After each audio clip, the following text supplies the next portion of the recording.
Good evening, everyone. Welcome to the September 16th, 2013 Raleigh Board of Selectmen.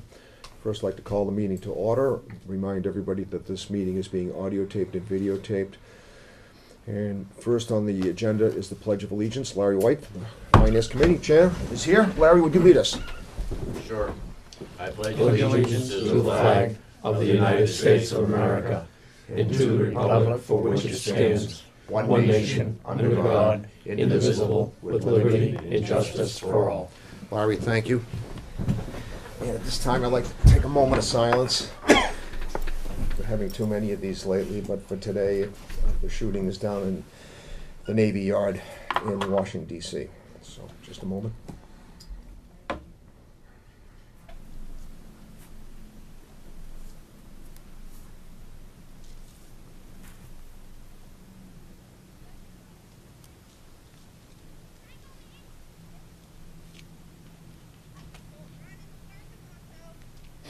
Thank you.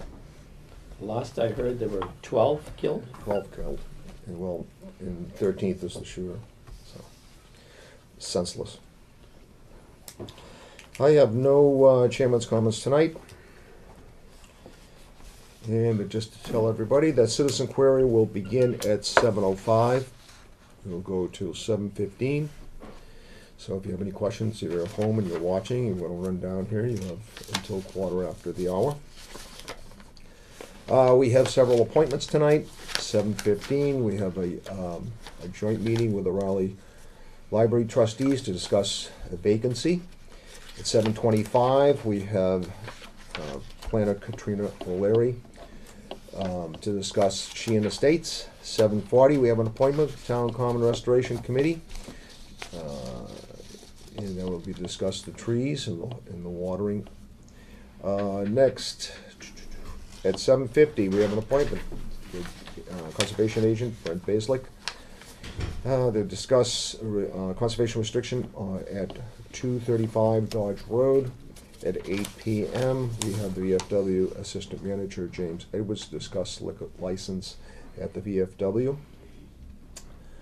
Let's see, at 8:10, we have Shellfish Commissioner Jack Unstrom to come in and discuss Stackyard Road. So we have a full agenda tonight when it comes to appointments. And let me see, it's about 7:03 right now, about 2 minutes before we start citizen query. And let's start with general business. First, we have a letter from Harbor Master Bill Demento regarding town land and parking area. This is from Bill Demento, Harbor Master. Dear Deb, please share this note with the Board of Selectmen.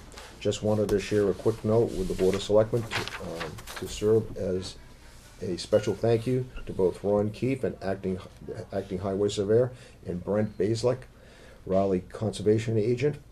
Both gentlemen have been great to work with this past summer at the town landing. The town parking area for trailers and autos had become quite overgrown on the warehouse lane. Brent was quick to work with me to establish a controlled cutback plan, and Ron Keefe was just as quick to execute the cutting plan. Although the parking area owned and overseen by Raleigh Conservation Commission is fully utilized on a very busy weekends and should suffice to meet the residents and non-residents' needs for the next couple of years. Many thanks to both of them for their continued assistance. Sincerely, Bill Demento. I'd like to pass this on to both Brent and to Ron.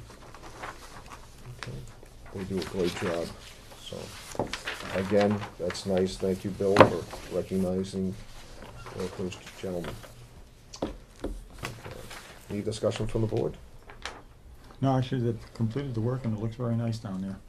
It's opened up the edges of the roads for sight distance with the traffic coming and going out of the landing, which is, sometimes it gets a little, particularly with the boat trailers, gets a little tight going around the corner. A little crowded there. But it looks really nice. Gets a lot of use, which is good. It is now 7:05. For the next 10 minutes, we are in citizen query. So, moving on to general business number 2, a letter from Conservation Agent Brent Baslick requesting use of notice of intent filing fee funds. Subject, Conservation Commission notice of intent of funds authorization request. Honorable Chairman Snow, Conservation Commission respectfully requests the Board of Selectmen to authorize the utilization of $3,000 from the WPA notice of intent filing fees account to be used specifically for the purpose of defraying the costs administering and enforcing the Wetlands Protection Act, as stated in General Law, Chapter 43, Section 218 of Acts of 1997. The Commission requests authorization because of the recent depletion of the previously authorized funds. These monies allow the Conservation Commission to review projects, engage professional staff, issue regulatory decisions, and attend professional training that relates directly to the administration and enforcement of the Wetlands Protection Act. These expenses are difficult to budget on an annual basis because they fluctuate with the submittal of applications. The Commission requests the Board of Selectmen act very favorably on their request for authorization of the funds utilization, which would allow the Commission to continue to serve the citizens of the town of Raleigh in a responsive and efficient manner. Any comments from the board?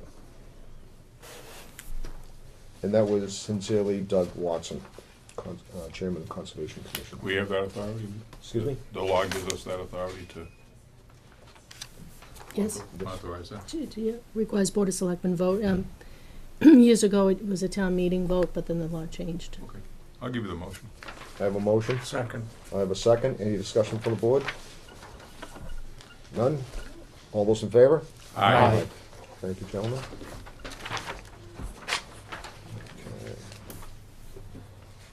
Okay, that concludes general business. Then we'll move on to old business. A vote to adjust the zoning board of appeals associate member Robert Cluwell's term, God bless, to 5 years. Okay, a vote to adjust the zoning board of appeals associate member Robert Cluwell's term to 5 years. Last week, the Board of Selectmen appointed Rob Cluwell to the position of zoning board of appeals associate member. The term was through June 30th, 2013.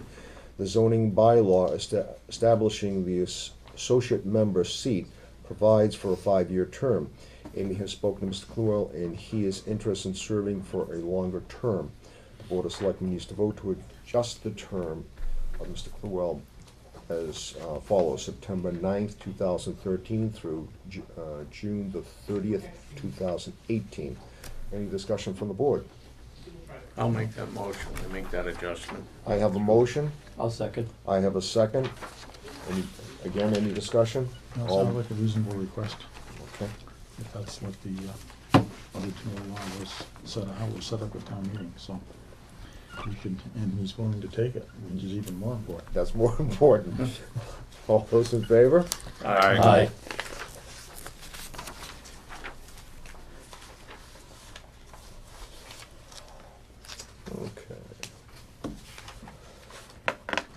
Okay, old business number 2, discuss site walk of Girl Scouts property. We have about 6 minutes. We should be able to do this, right? Yeah. Past Friday, Debbie, Bob Mary, Dave Peterson, Brent Bazelak walked the Girl Scouts property with David Santamena of the Essex County Greenbelt Association, representatives of the property owners. We walked the property, observed the buildings, and then set out in the woods on a path that led to the ball field. Attached are copies of pictures that Brent took for us. The land offers many opportunities for the community. Does the Board of Selectmen have any interest in looking at purchasing the property for the town? The Girl Scouts would like to sell it to as one entity.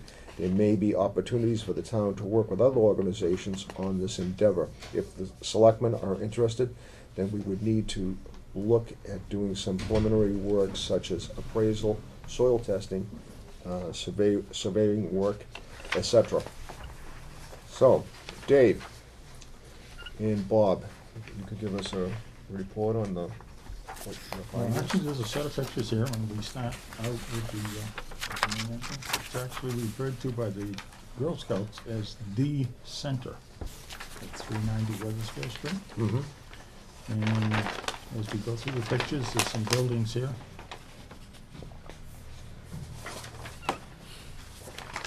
This is one of the lodges, Mm-hmm. and also in the office building is on the second page. It's actually the office building with two different views. Okay. And then the lodge at the top on the next page, and also the Rangers, what they call Ranger Station, which is basically a storage area for equipment that they use around the grounds. Mm-hmm. The next page shows us the swimming pool. That's there. It's a big swimming pool, isn't it? It's Olympic size. Wow. I think they estimate the water capacity of about 330,000 gallons. Wow. Nice lodge. Also, the next page has another lodge. Mm-hmm. So there's two of those types of buildings. There's almost like a picnic area. It's actually, it's referred to as the cook's shelter. There's a fire pit in the middle, and on a warm, cold night, they cook their supper out there. The next page is kind of interesting. It's a kind of a rope and climbing wall. Oh, yes. And they think the climbing wall is probably going to come down, Mm-hmm. and probably that. And what they mentioned to us was that the rope, whatever they call A it, zip line. Zip It's like line. a zip line. kind of rope zip line Uh-huh. thing, is probably outdated. I think they said it was like 10 years old, and I guess they don't trust them too much after the 10 years. So those two things will probably not be there when the Uh-huh. property is sold. The next page is the ball field. And the top picture, if you look up by the bench, which is kind of to the right middle of the picture, Right. you see like a little path going through the woods? Yeah. That is Smith Lane, and that takes you out to the Ayers Park. Oh, no kidding. Out to the back. Yeah, and then the bottom picture shows the backstop for the ball field itself. Oh, oh. And is that Eris? Or, no, that's the That's brick. the Girl Girl Scout Scout. ball field, Okay. baseball field. And I think that's it. The next one is actually the aerial view that we saw Right. before, and there's another page that was added to that, and that's this page here. Okay, there's the Eris Park right here. Backside. That's the boundary. This is the park here. Okay. Yeah, and this is the boundary. We're down here Mm-hmm. with that baseball field is about there. Okay. And And then that's the, the roadway goes through and comes out, of course, right there. Field at the Girl Scout. Doesn't show if there's too much, there's a lot of foliage on the trees, but. Dave, you got anything else to add? No, I think it was a very productive trip, and it's a unbelievably valuable parcel of land. yes. And I think from our perspective, obviously, if we could preserve, and Greenbelt's interested in preserving a huge portion of that for conservation purposes, or, not being developed. And you walk out through there, and you don't feel like you're in Raleigh, you feel like you're in New Hampshire or Vermont, or, I mean, it's just Yeah. like a different world out there altogether. And even though it hasn't been used for a couple of years at least, and probably a little longer than that, the trails have all been maintained. So that when you walk through, it's all open roads and. They actually have a whole set of trails that go, Yeah. we didn't even begin to spend any time on them. I think from our perspective, the concern would be the first pictures you looked at, which is the number of buildings and what we would do, and, how we would divide the property up and so on and so forth. But I think, Bob, we kinda come to a consensus that it's something that we really wanna look at. And the Girl Scouts are looking at a time frame of something in the next 2 years, so it's something we obviously need, if we are interested in it. Mm-hmm.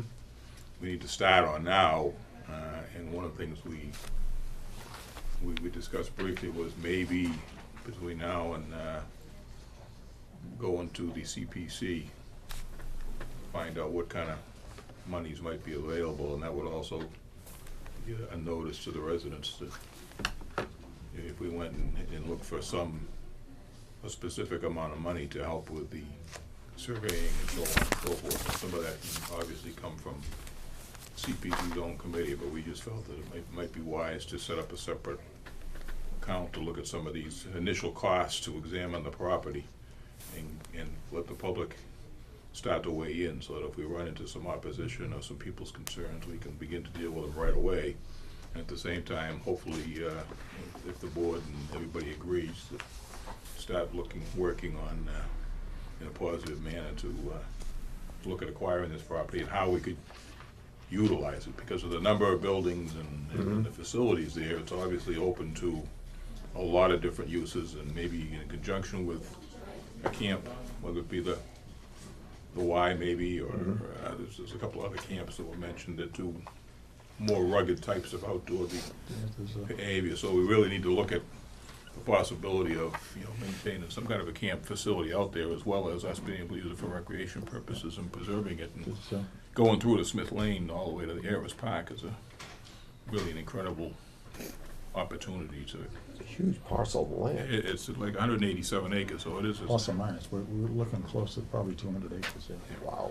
And also the concept, the Greenville people mentioned that there was an inquiry from a sea camp, which is in Newburyport, and they run a summer program doing ocean work. Oh, okay. They have a boat and they take people out, and particularly young children, and do a program out on the ocean. But they're also looking at land in Newbury to set up their operation, and they thought that this might be even better because this has buildings with it.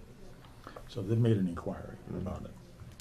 And you mentioned the other day, last week, that the YMCA in Ipswich had been looking to maybe do something. Yeah, the director of the Jerry Beauchamp was trying to get somebody here and didn't get him over here. Yeah. Jerry had another commitment, but I'd like to see. So, I mean, that would kind of fit right in with what is already there, particularly the pool area. Yes. We've also had a private person come forward with a thought of using it for handicap rehabilitation, and would be interested in the pool also. So that might be something, even if the two entities would like to use it, they could work together. We could have 2, 3, or 4 entities. Yes. In this. And I think to make it really work for us, we would want to do that, to be able to maintain the buildings and charge the rent for them. My own personal opinion is that we'd be negligent if we didn't at least look at it. It's a 200-acre parcel. It's in a beautiful section of town. We don't know exactly how many houses could go in there, but I would dare to say probably close to 100 if it went to a developer. You could probably fit that many in there. It's almost 200 acres. It's a of land. tremendous high land area. In other words, we're not talking, I mean, there is some wetlands and so on and so forth, but a huge portion of that land is upland and solid ground, so that if a developer goes in there, it would be a gold mine for them to put any number of houses or development stuff in there. And I think this is, to me, this is probably a better piece of land for our use in the long run than some of the other parcels we bought over the years. And it's just it's an opportunity that I would highly recommend to the board, that we take a positive vote and have the town administrator take a look at how we should move forward on this. And if we need to have something for town meeting, special town meeting, or even if we do nothing more than just make a brief report to the special town meeting that we're interested in this, I think it would be a great way to start off looking at this property. Jack, any thoughts? Agree with the same. Yeah, I fully agree. I would think of all the votes that we take, probably on this board, this is probably one of the most important votes we'll take, is looking at this piece of property, because this is going to be years that this becomes part of conservation land in the town, many, many, many years from now. People look back and say, they did the right thing. The other thing, Mr. Chairman, I believe that this land is already tax exempt, so it's not like we're taking tax property and turning it into tax exempt property. This has been owned by the Girl Scouts, which is tax exempt, so that we're not taking any land. Oftentimes we take land off the tax rolls. Right. This doesn't do that. This provides us an opportunity to not hurt the tax rate and yet develop some great recreational and passive recreation. Remember, Representative also Opportunities. made the comment that Georgetown actually did this type of project a few years ago with Camp Dennison. It was up for sale over there in Georgetown, and the town bought it. So there is, if you will, an example for us to look at and to see how it was done and how it worked out, which is even more important. Yeah. And I guess it really does work. They use it all the time over there, so. I Okay. think it'll be, With that, I have a motion. Yeah, I'll make a motion that we instruct the town administrator to move forward on making recommendations to us on what actions we need to take to begin the process. And as well as take a look at the Georgetown. I think the Georgetown situation is real valuable. Mhm. It's nowhere near a bigger piece of property, but it's the same idea. They bought a camp, and they're using it for a variety of camping as well as conservation purposes. So, and functions also. right, and take a look at the CPC, I'll approach the second. CPC. Motion, I have a second. Any more discussion? All those in favor? Aye. Aye. Okay, I apologize for going over on time here with appointment 7:15.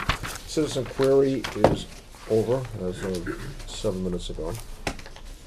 Okay, we have first appointment. Let me get my appointment folder.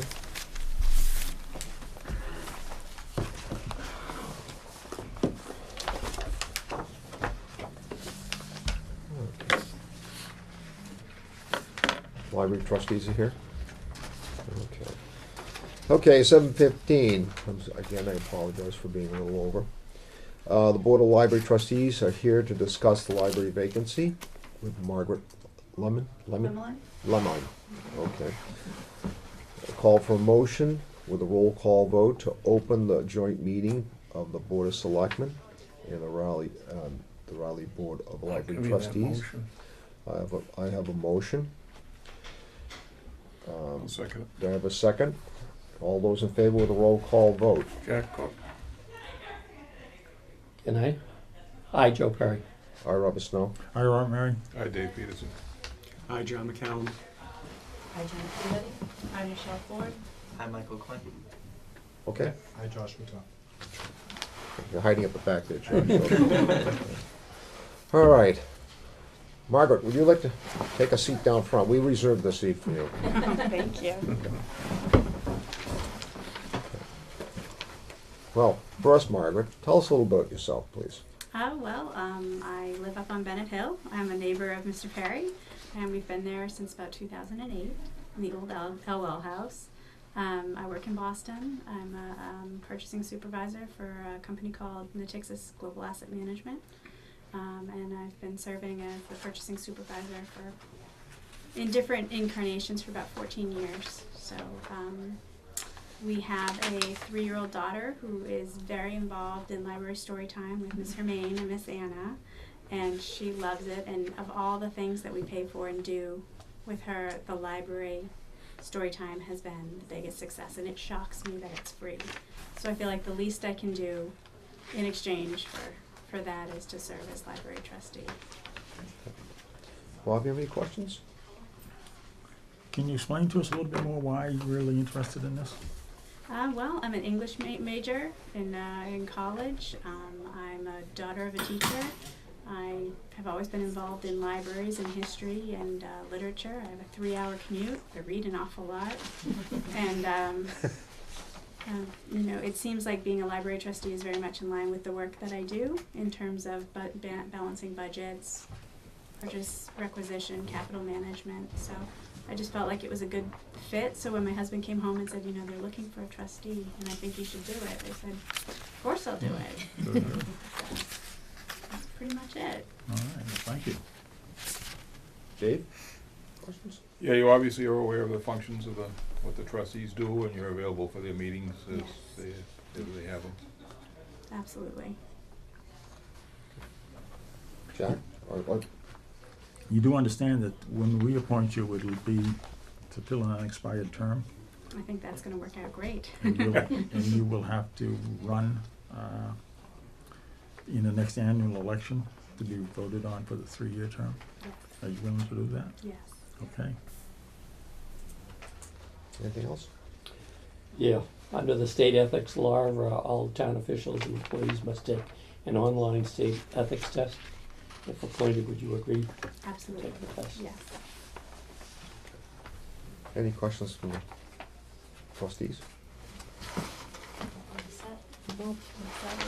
Okay. Do we have a recommendation from the trustees? We do, we think that Margaret's background fits very well. Right now, we have a uniquely diverse background on the board as to what people do and where they're coming from, and we think this would actually be a really good fit into that. Listening to her description, I have to agree. I think it will be a good fit for you folks. I was gonna have an English major. It's finally paying off. That's right. It's not paid. You don't hear many, But all the prestige. you don't hear many people say that, gee, my degree paid off finally. There was no money with it, but prestige is All the important. books I can read, as long as I return them. But there's quickly. tremendous satisfaction. Yes, There really is. so, with that, I'll make a motion, if there's nobody else has anything to say, I'll make a motion that we appoint Mr. Mellon for the open position of library trustee. And I will second. I have a motion, I have a second. All those in favor? Aye. Roll call vote, we need, with a roll call Of vote. both boards. Jack Cook. Hi, Joe Perry. I, Robert Snow. I, Robert Mary. Hi, Dave Peters. Hi, John McCallum. Hi, Janet Peabody. Hi, Michelle Fuller. I'm Michael Quinn. Hi, Josh Ruta. Margaret, welcome. Welcome. Thank you. Welcome, thank you so much. Congratulations. Yeah, for stepping And we thank your husband for volunteering you. He's good like that. Well, Thank you. Margaret, thank you. Thank you very Congratulations. I appreciate it. You'll have to see the town clerk to be sworn. Okay, thank you. Thank you. Thank you very much, Ms. Mary. Thanks, Ms. Baker. Congratulations, good luck. Okay, I'll well, make a- no, I'll you make can't a go, mo- we you need can't a go motion anywhere to yet. adjourn. We have to adjourn. We would have barred the door. We would've gone right for the door. We're not gonna let you go I'll until, make a motion that we close the joint meeting with the Board of Selectmen and the Board of Library Trustees. I have a motion, I'll second that. I have a second. All those in favor of the roll call vote? Jack Cook. Hi, Joe Perry. I, Robert Snow. I, Robert Mary. Hi, Dave Peterson. Hi, John McCallum. Hi, Janet Peabody. I'm Michelle Ford. I'm Michael Quinn. Hi, Josh Ruta. Thank you all for coming in Thank you. tonight, we appreciate it. We're always a pleasure to see the library trustee. Okay. Good to see you Hi guys. Pam, how are you? Our librarian's up the back there. And again, Margaret, welcome. Margaret, Okay.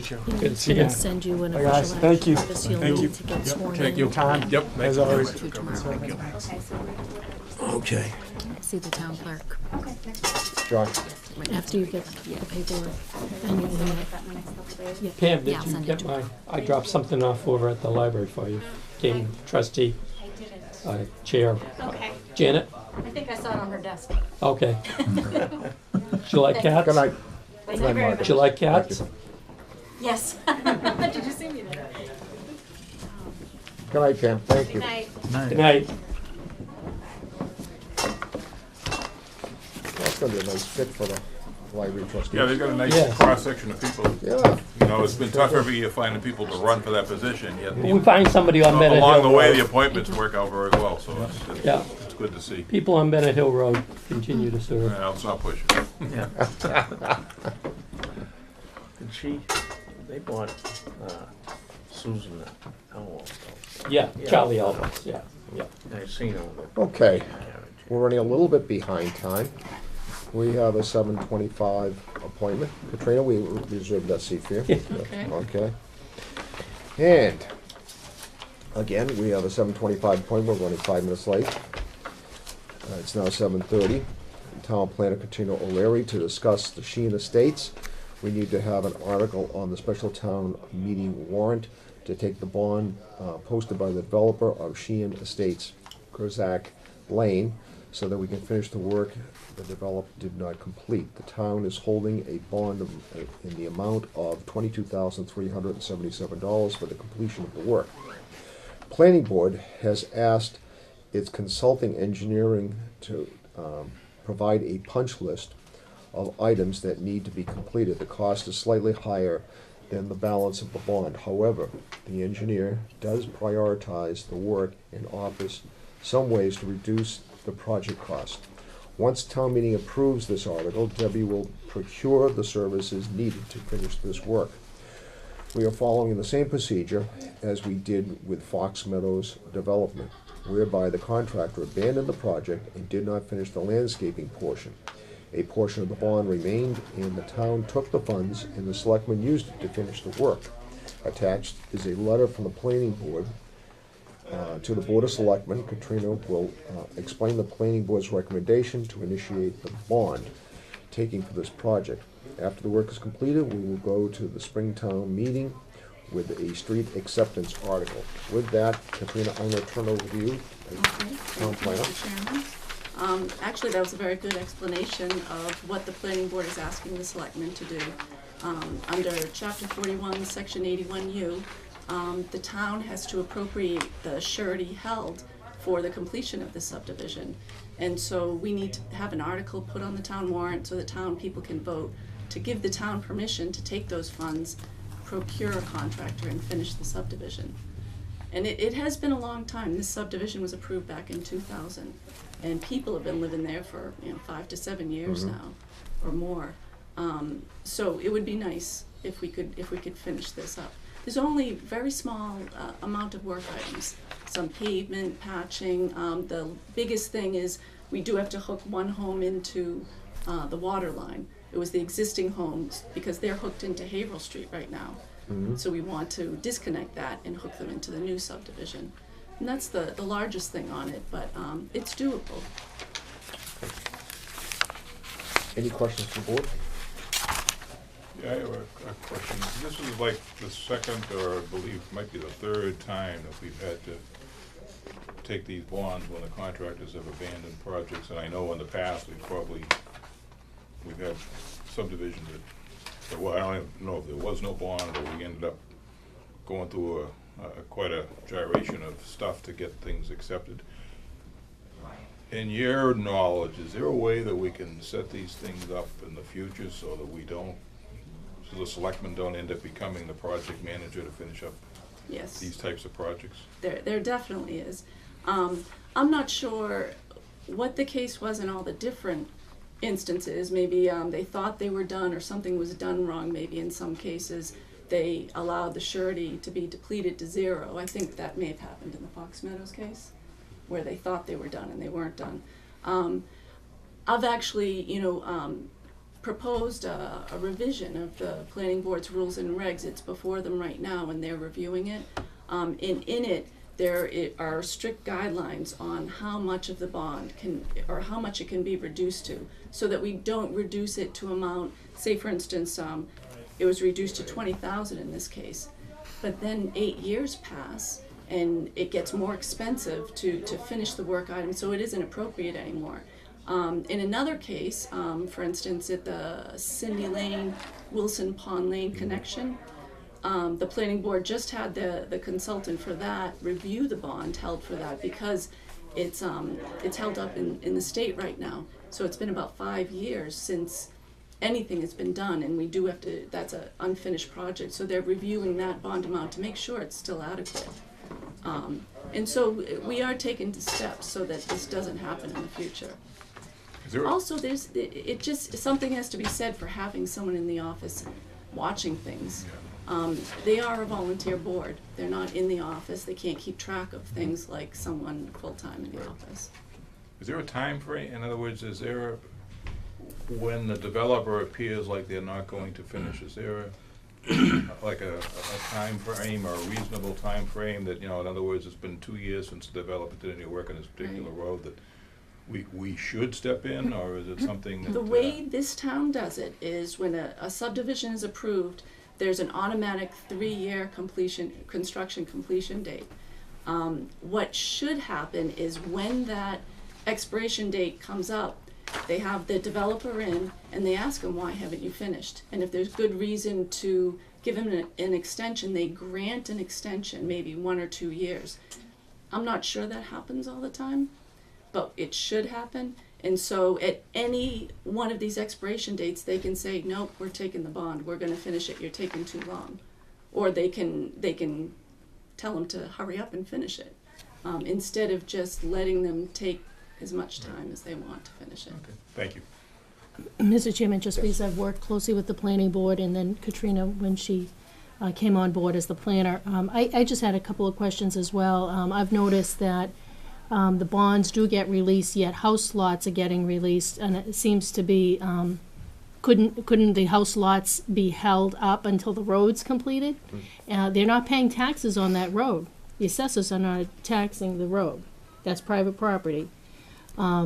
Yet, you know, if there's some way to hold them to finish the road, and then we'll allow a couple more house lots to be released, or additional, or raising, or requesting an increase in the bond amount if the time frame exceeds 2 to 3 years. We know that the cost of everything is going up, for the roadway construction materials and everything else, and then of course prevailing wage rates that we have to look at when we take over a project. But those are some things that I've identified over the years with subdivisions that don't seem to get completed, yet the house lots have no problem getting sold off right away, but the roads are not completed, they're not being taxed, and the developers leave.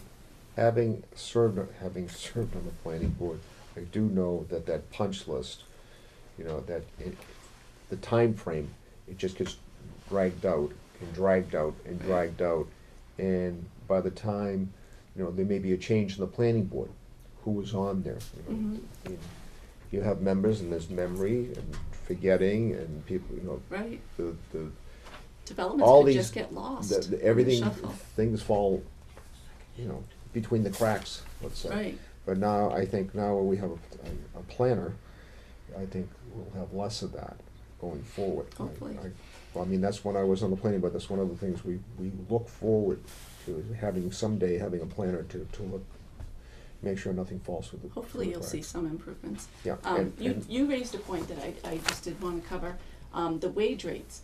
That's something that I, as a planner, had never thought of considering, basing the cost estimate using wage rates, because you don't even think that's gonna happen in the end, but that's something that should be done. Factored into the bond. Right, and so it's gonna make it a lot more expensive, because it almost doubles the price Yeah. in some cases. And so I think the cost estimates are going to have to take into account using wage rates. And also, you mentioned house lot releases. There's several ways that they ensure that a subdivision is done. One is a restrictive covenant. In that case, they don't post any bond. They just cannot release any lots until they've totally finished the subdivision. And some developers choose that. If you post a bond, then we release lots, and it's, they're released slowly, and so they can kind of post an amount of bond commensurate with the lots that still are not released. And so there's all combinations. It can be a whole bond, and then all the lots are released I see. at once because there's enough money there. Or it can be no bond, and just, you can't build on the house lots until it's all finished. I think really the development, their feet need to be held to the fire, so to speak. Right, in this case, he walked off. There wasn't enough surety held to keep him there to finish the very small outstanding work items. If I could too, I'd like to just remind the board too that the residents there don't have streetlights, and they were on originally. And that's something that will have to be worked out, and hopefully we can work it out sooner rather than later. And maybe we can figure out a way to get the streetlights turned on before the street is Streetlights actually are never accepted. installed? They were installed, and they were on when the people first moved in, Because it's a but the private- developer didn't pay the bill. That's and a private way? It's a You're matter of supposed like to pay for the- $350. for the operation of the lights. Okay. So, and then when he walked away from that also. Just a quick question. The two developments that are being put in now, one at the Country Club and one down here on Main Street, are those anticipated to be town roads, or are they set up to be private? They're private roads. Thank you. Anything else, Katrina? Unless someone has a question. Do we need a vote on this?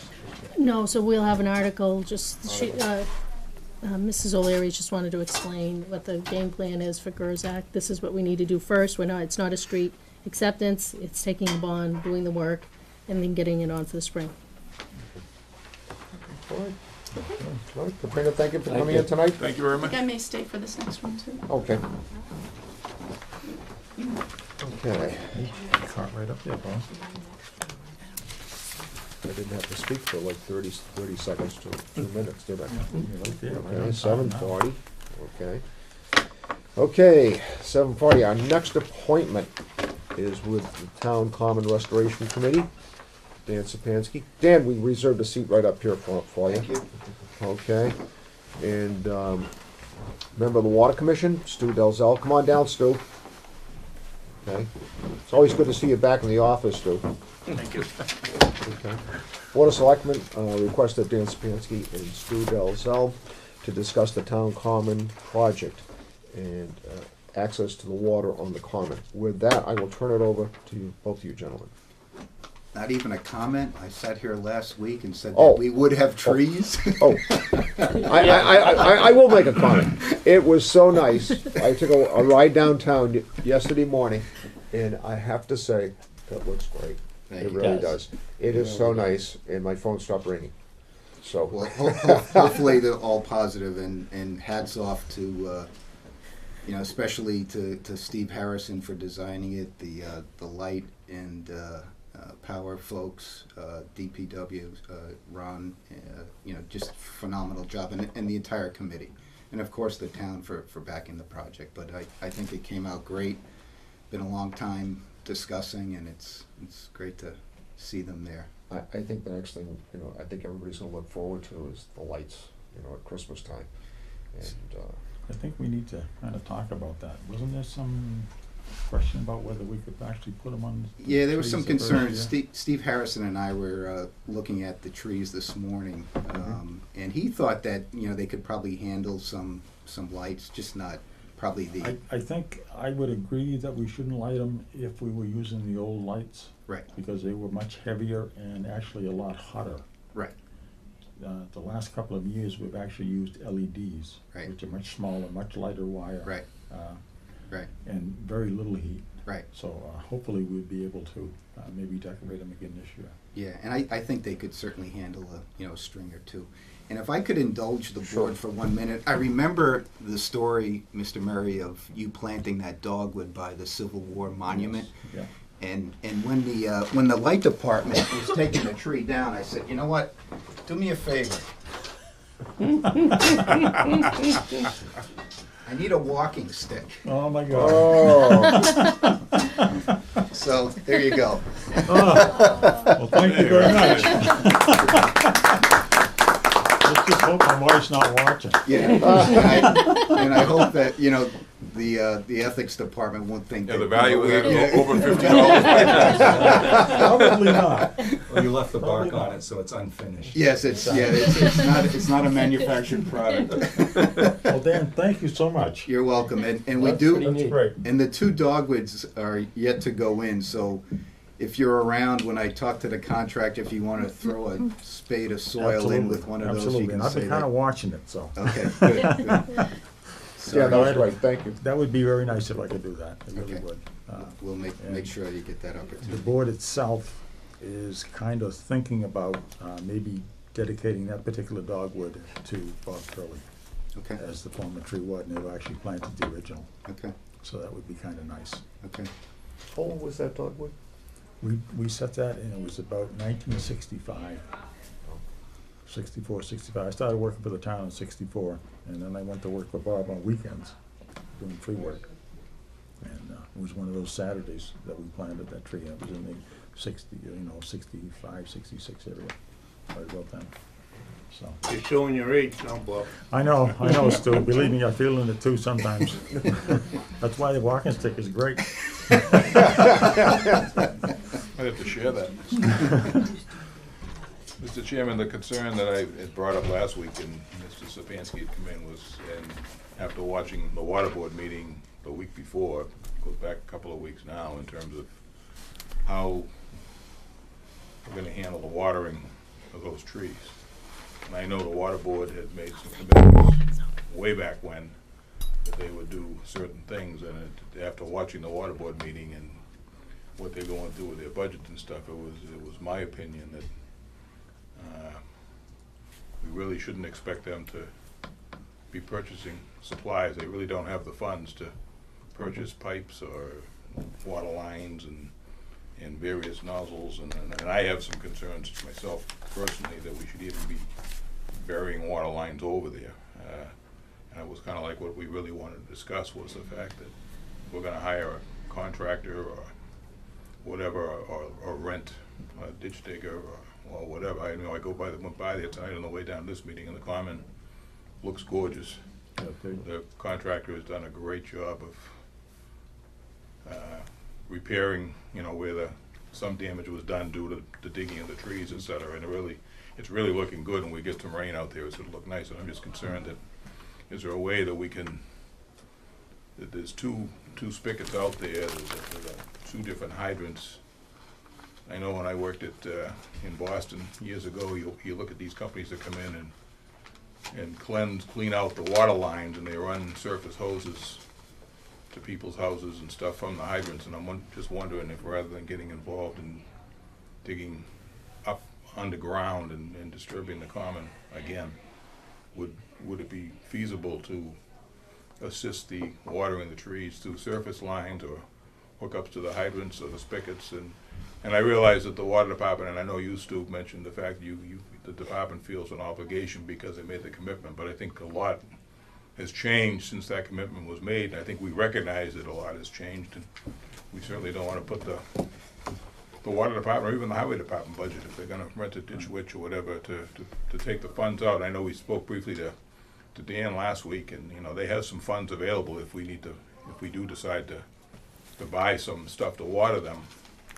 But it's just a matter of how do we, what's the consensus to work out that we can get the trees watered with doing, as far as I'm concerned anyway, with as little damage as possible, and yet certainly we don't want to lose a tree. So Well, when I first heard that they were gonna do that, I was under the impression it was going to be a system that went around the whole common. And obviously that's not the case, because they do have the gator bags, which they're filling, and actually, well, you would fill in them today.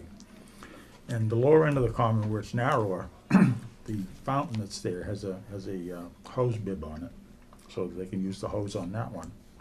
There is also a hose bib up at the gazebo, Right. so it takes care of that end of it. My thought would be if we could maybe get two more of those, one over by Roberts's on the Summer Street, Independence Street side, and one partway back this way on the Summer Street side. We'd probably have enough to water all of the trees with about a 100-foot hose. Could I share, and Mr. Peterson, I don't know if you ever saw the plan. Yes.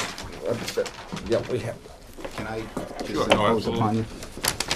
This is basically, the original intention was to run a seasonal PVC water line coming off of the line that's the existing spigot here, and then the existing spigot here at the water fountain. And we were gonna put an additional 6 spigots around the common. This PVC line would be a 3/4, probably a 3/4 inch line, maybe down 10 inches to 12 inches. It would be installed with a ditch witch, which is a machine that digs a very narrow trench that piles the what do you call Soil. the soil, Sand. or the sand in this case, And it's really off to the side. Really easy to use. in Real sand easy to area. use, easy to backfill, minimal Ditch witch damage. is perfect for sand. I mean, it's really easy to use. But the idea was to put these 6 spigots so that with a 100-foot hose, you could go in each direction and get every tree on the common. And that's the way Steve Harrison originally designed it. And the Lake Some Department asked homeowners to just rent cut the this, ditch, which is to put their own irrigation system, so, okay. the Lake Department asked to just cut this radius shorter here like this, just so it stays out of their way. Like Oh, okay, yeah. on the corner of Yeah, because Independence, we're some, independent, we're going to be running down from this area here, all the way down to the gazebo. and put the streetlights back. Right. Future plans call for us to go also this way on Summer Street. We're talking about, at least the committee is talking about doing the whole Whole perimeter. front, right, yeah. So someday that'll happen. It'll look nice when it does. It We really we will. hope that it will happen sooner rather than later. What do you, It what do you may, talk it about? may. What do you, Well, because we've got a line of poles here, you're talking about telephone poles, light poles, utility poles. utility poles. Yeah, they're not telephone poles, Okay. utility poles. Utility. A little touchy. And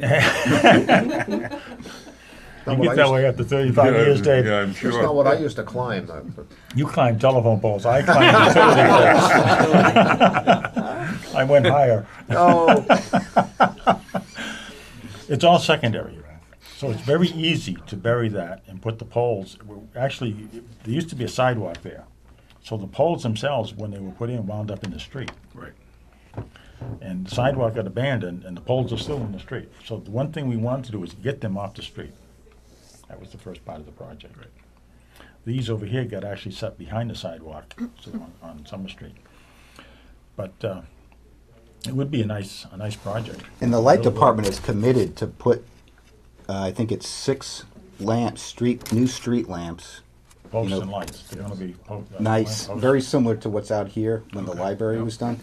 And they've committed to do that on their dime, which is very generous. And we're gonna put in a meter pedestal down here to feed the gazebo. So the thought is that we've come back under budget. We'd like to be able to come back to town meeting and say we'd like to use the difference between what was funded for the trees and what we've spent to continue the lighting project. And it was designed so that a couple of things. Number one, we're getting the trees off of the salt line, but also to accommodate new sidewalks at some point in the future, so there could be a 5-foot. Actually, when the common was first laid out, there were sidewalks on all 3 sides. Right. I've got photographs of them. Well, is that something, if we're restoring the common to its original intent, is it something that we could move for further CPC funds to do? Because I mean, to me, I think that to have a sidewalk go around the common would be fantastic. The Yeah. resetting of the poles, The if only they're gonna put reason- lights in, The only reason it never got done before, Dave, was because there was no room for it. What But kind now of there a, is, right? are we Now, talking about with a the concrete trees, with the sidewalk? trees set back, Yeah, concrete sidewalk, well, right now we have bituminous, so. okay.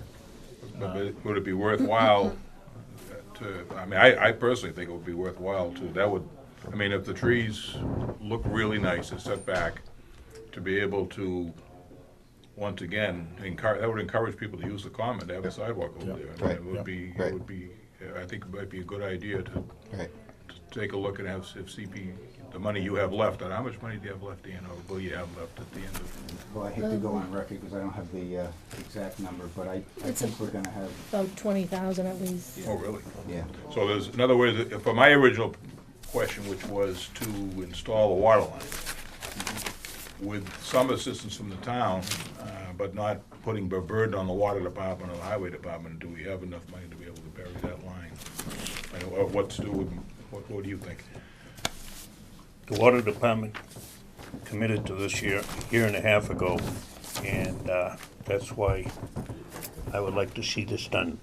The ditch witch, go right around there in a day and put in 6 spigots. So we're cutting this radius a little shorter.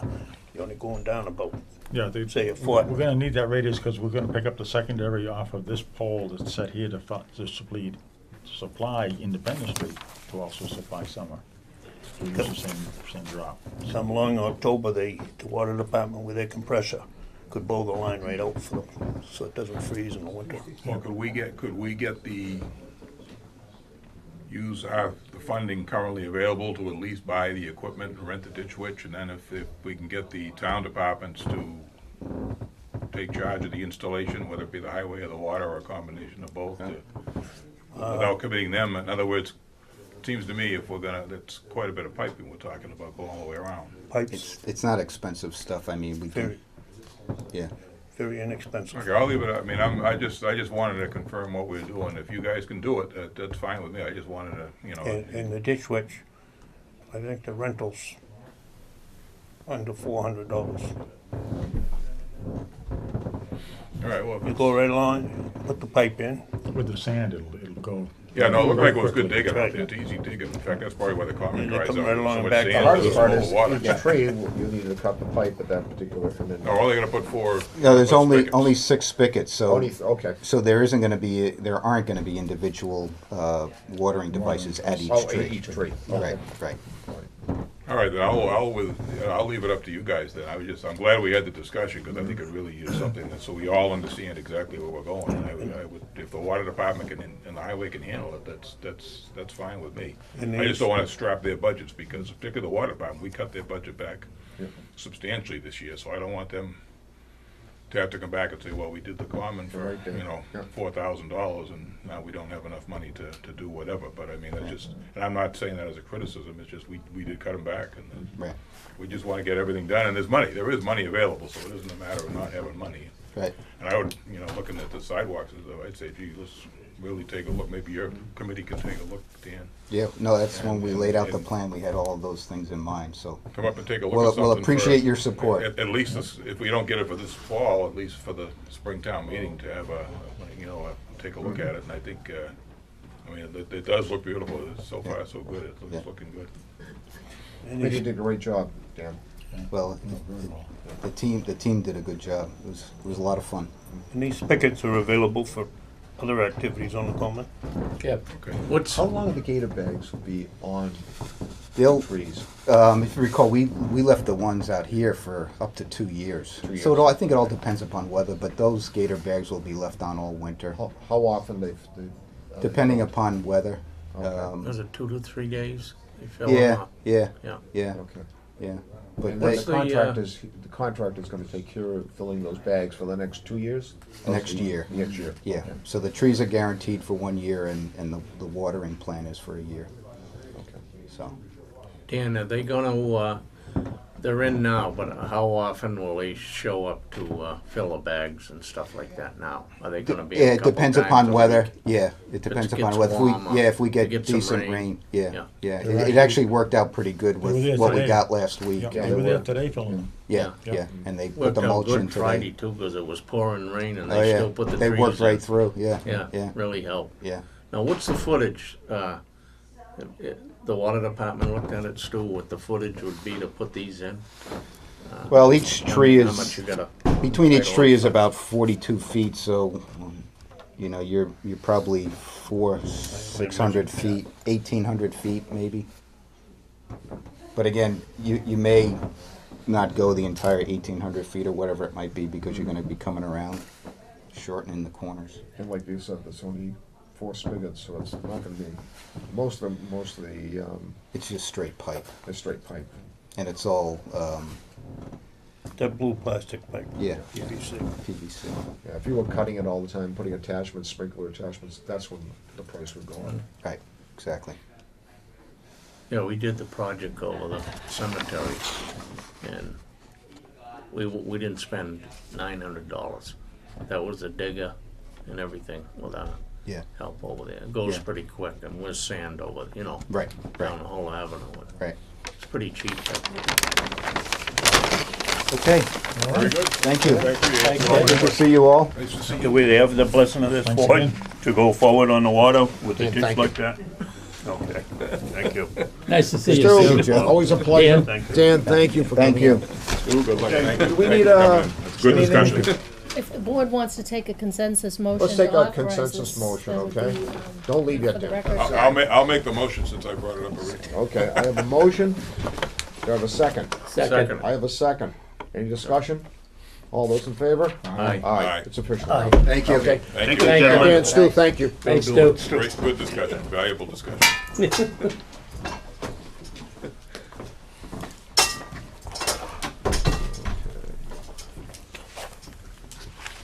Okay, we're behind a little bit.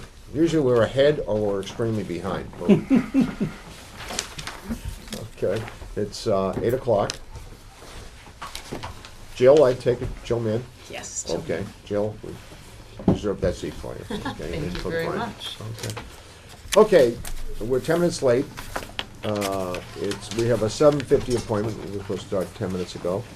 Appointment with Conservation Agent Brent Baselak and Attorney Jill Mann to discuss the conservation restriction for 235 Dodge Road. Conservation agent Brent Bazelak has been working with the attorney of the residents at Carriage Pines LLC on the conservation restriction that is required in the special permit issued by the planning board. Conservation Commission has approved and signed the CR. Brent and Attorney Mann will go over the details. With that, I will turn it over to you. Good evening, Jill Mann here on behalf of Carriage Pines LLC, the applicant and the developer in connection with the 36-unit townhouse development over off of Dodge Road that is actually adjacent to the 9-hole golf course known as Carriage Pines. Part of our special permit, as this board probably knows, we did an open space residential subdivision with the planning board, and we worked closely with the Conservation Commission to develop the conservation restriction. Under Mass General laws, in order for conservation restriction to be effectual, you need to come before the Conservation Commission, get an approval and an acceptance, and then we need to appear before this board to actually have the conservation restriction approved. I'm not going to speak for Mr. Bazelak, but he has gone out, he has looked at the project. I delivered that municipal certification to them. Although I don't believe I delivered the field inspection report, but Mr. Bazelak can address that if you have any questions relative to that.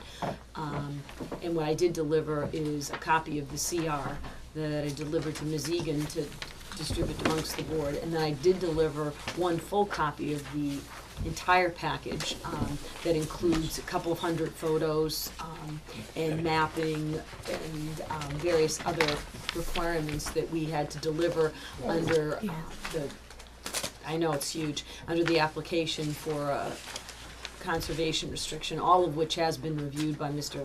Bazelak, as well as the planning board. However, really, this is more of a function in the review process that the Conservation Commission undergoes, because clearly a conservation restriction, what the intent of that is to preserve habitat, to preserve resources, and to ensure that the town has an open space that it wants. In accordance with your open space amendment, you had indicated that you wanted the golf course preserved. So what that document does is it essentially says in one sentence, the golf course stays. If the golf course goes, then it becomes passive recreational use, nothing else. There are some things we can do. For example, we can expand the clubhouse. If there was some adjacent land that became available and we were able to actually expand to an 18-hole golf course, we could do that. However, we're not allowed to add to the existing holes. We would need to go off-site for that. We could only use disturbed areas, so we can't further disturb. And again, that's in order to protect the habitat and to protect resources. With that said, I don't know if you have specific questions that you would like me to address or Mr. Bazelak to address, because his board is the one that actually approves and recommends to you. Thank you, Jill. Thank you. Brent? Chairman Snow and distinguished members of the Board of Selectmen, I'm Brent Bazelak, Conservation Agent for the town of Rowley. And through this process, first off, to let the board know, the conservation restriction was vetted by both the Executive Office of Environmental Affairs and their specific conservation restriction department with their legal staff, as well as the document upon gaining permission from Town Administrator Deborah Egan. We submitted to Town Council Judy Pickett early on in the process so that the document would be fully vetted by the time we got to the stage in the process where it was being presented before the Conservation Commission for signatures, as well as then brought to the Board of Selectmen for their signatory authorization of it. The challenge with this particular exercise has been how to maintain and swing golf clubs at the same time you're trying to extend a level of protection that not only respects and protects the natural resources on the property, but also recognizes the aesthetic value of the combination of fairways, greens, and their juxtaposition against the background of softwood forests, which there's a fairly good extensive grove of pines in that area, transitioning into some mix with hardwoods.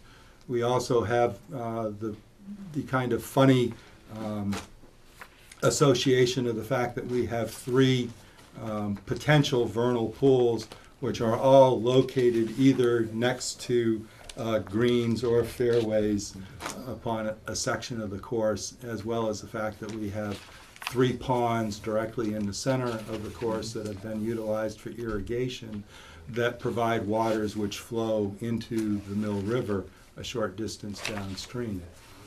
Through the long association of various developers with the project site, the commission is actually very familiar and had in 2007 to 2008, I believe, issued the Order of Resource Area Delineation, where in this instance, all the regulated wetland resource areas recognizable under both state law and the town's Wetlands Protection Act have all been delineated, surveyed, and mapped and identified. And so the plans and the documentation that accompany this request for a conservation restriction are in some cases much more detailed than we normally would see, which is a good thing.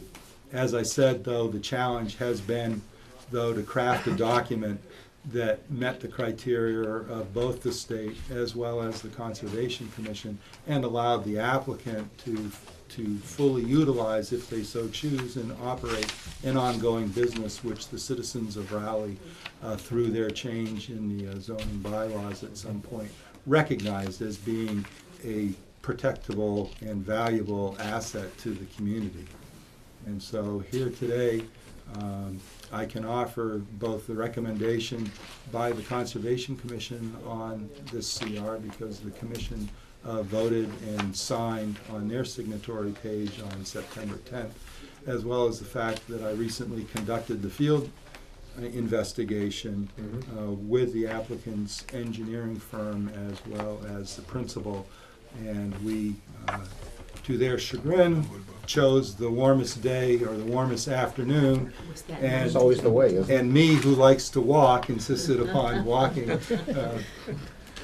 the circumference of the course. But we had a very good walk, and didn't find any substantive issues, and confirmed that pretty much everything is still looking extremely good out there, and that with the consummation of putting this conservation restriction in place, I believe both the property owner and the citizens of the town will gain, again, a valuable aspect that has a level of protection extended to those qualities and characteristics which have made that a favorite for the townspeople for years, and hopefully that will continue to be a viable business. But if, in fact, it doesn't continue to be operated as a golf course, by apparently the criteria adopted in the zoning regulations, it will revert to just being for passive recreation use. It'll still have a conservation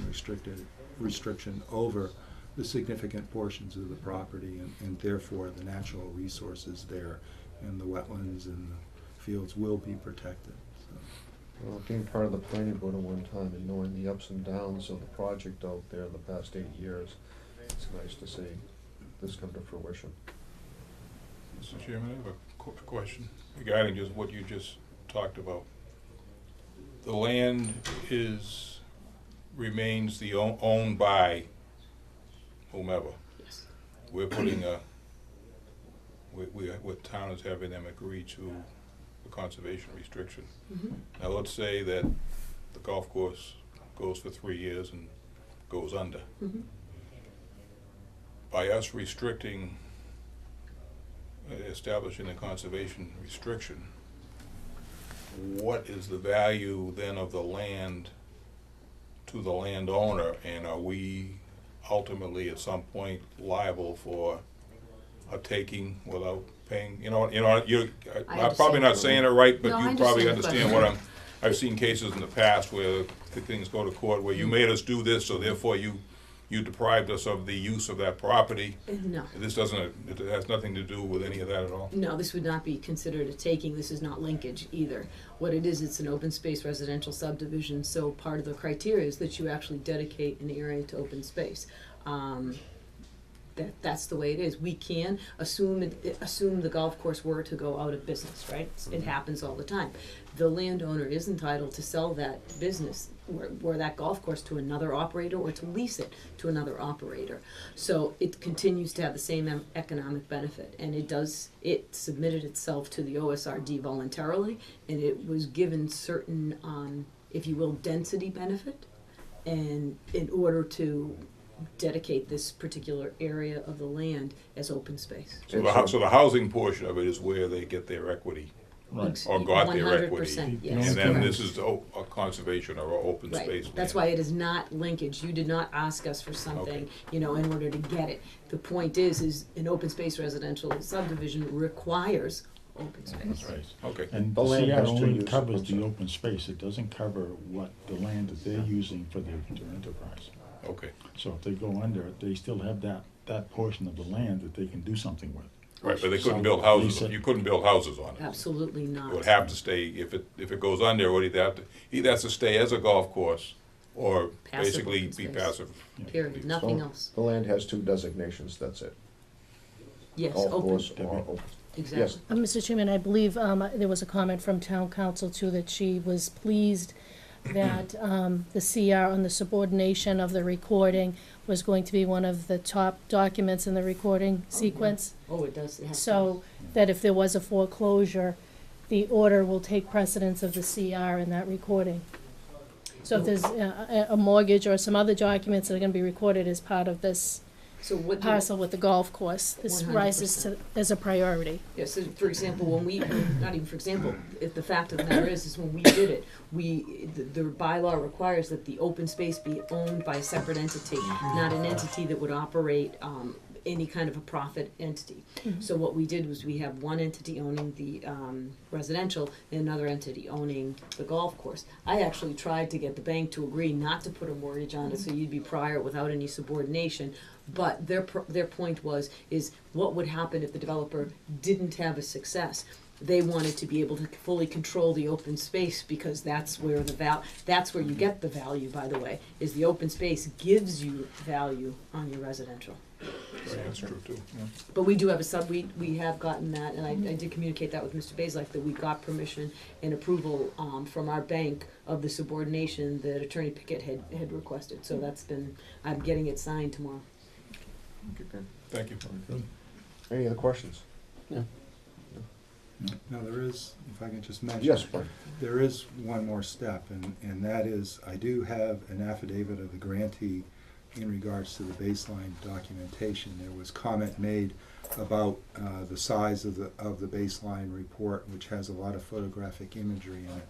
That has a particular purpose of establishing, since we have a fairly large acreage here, and because the acreage has not only features that define its boundaries, which is lots of times what you look for images is to tell you what the condition of the boundary is, so you can protect against inadvertent intrusions or specific intrusions or whatever.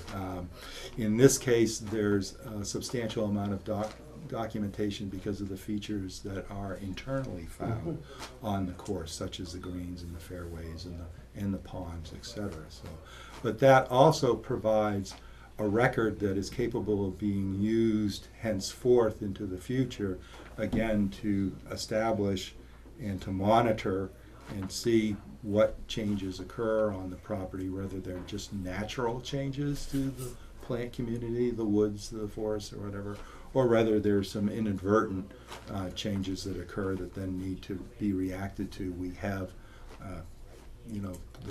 the age-old thing of a picture tells 1,000 words, so actually the fact that there are pictures in there makes the report a lot smaller if we had to try to describe the landscape some other way.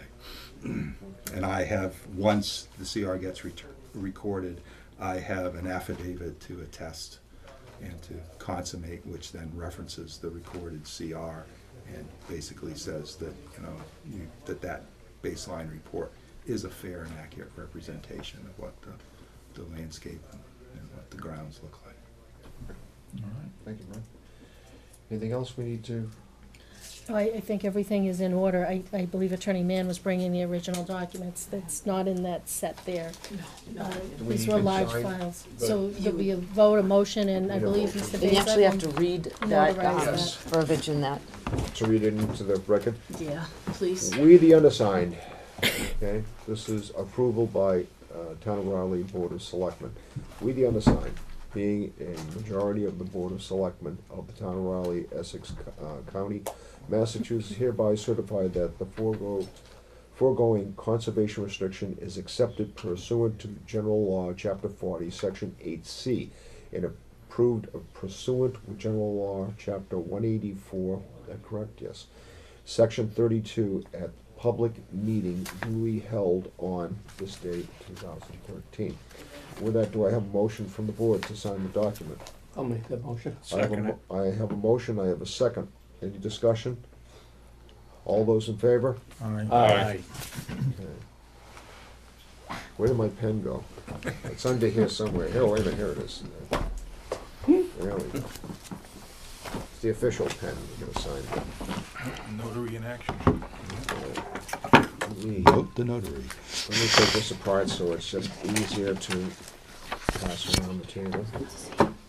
We have two documents to sign, Ms. Mann? Just one? Just one. Okay. Yeah, the other sign here is for the Executive Office of Energy and Environmental Affairs.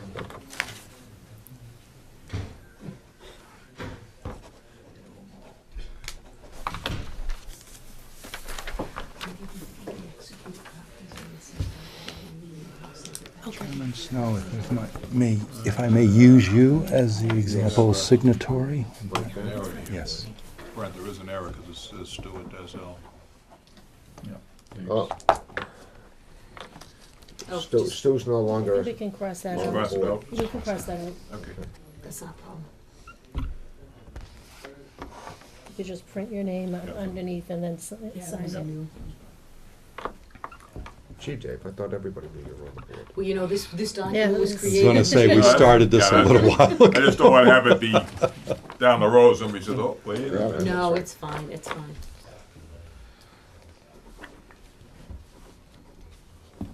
Maybe when I get back to the office, I'll write it out and type it in. I can do that.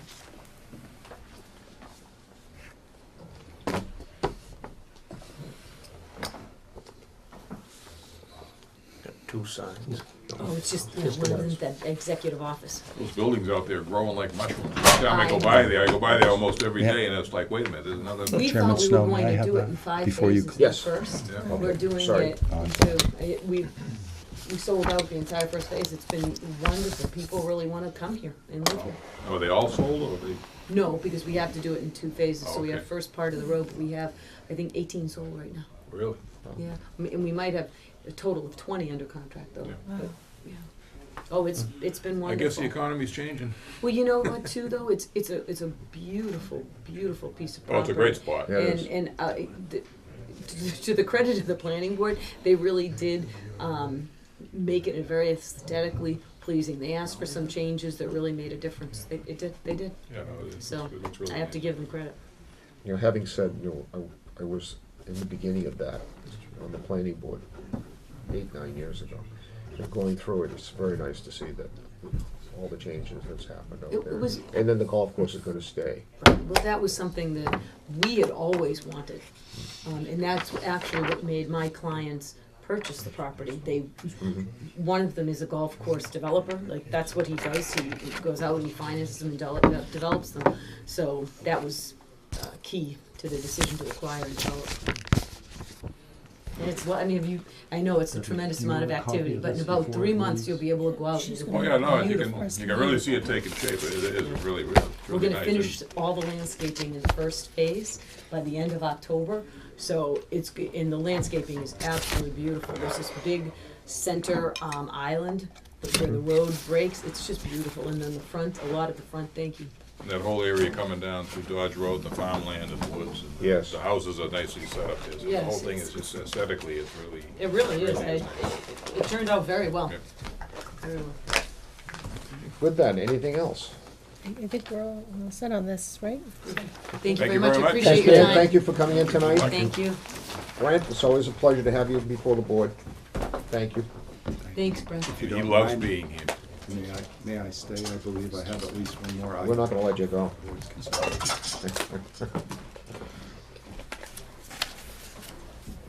Okay, now.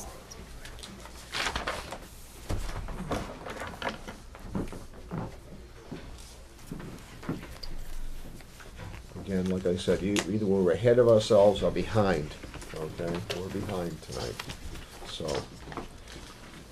We have an 8 o'clock appointment at 20 minutes past 8, okay? And the VFW Assistant Manager, James Edwards. James, are you here? Yes, I am. Come on up forward, we reserved a seat for you, okay? To discuss the liquor license change to allow for 11 a.m. seasonal Sunday morning opening. The Raleigh VFW has submitted the attached request to begin serving alcohol on Sunday morning starting at 11 a.m. from September 1st through May 1st annually. The current liquor license allows the VFW to serve alcohol from 12 noon until 1 a.m. The ABCC said that the local licensing authority needs to approve the request and then send the Form 43 to the ABCC, notifying them of the change in hours. If the board approves this request, please sign the attached Form 43.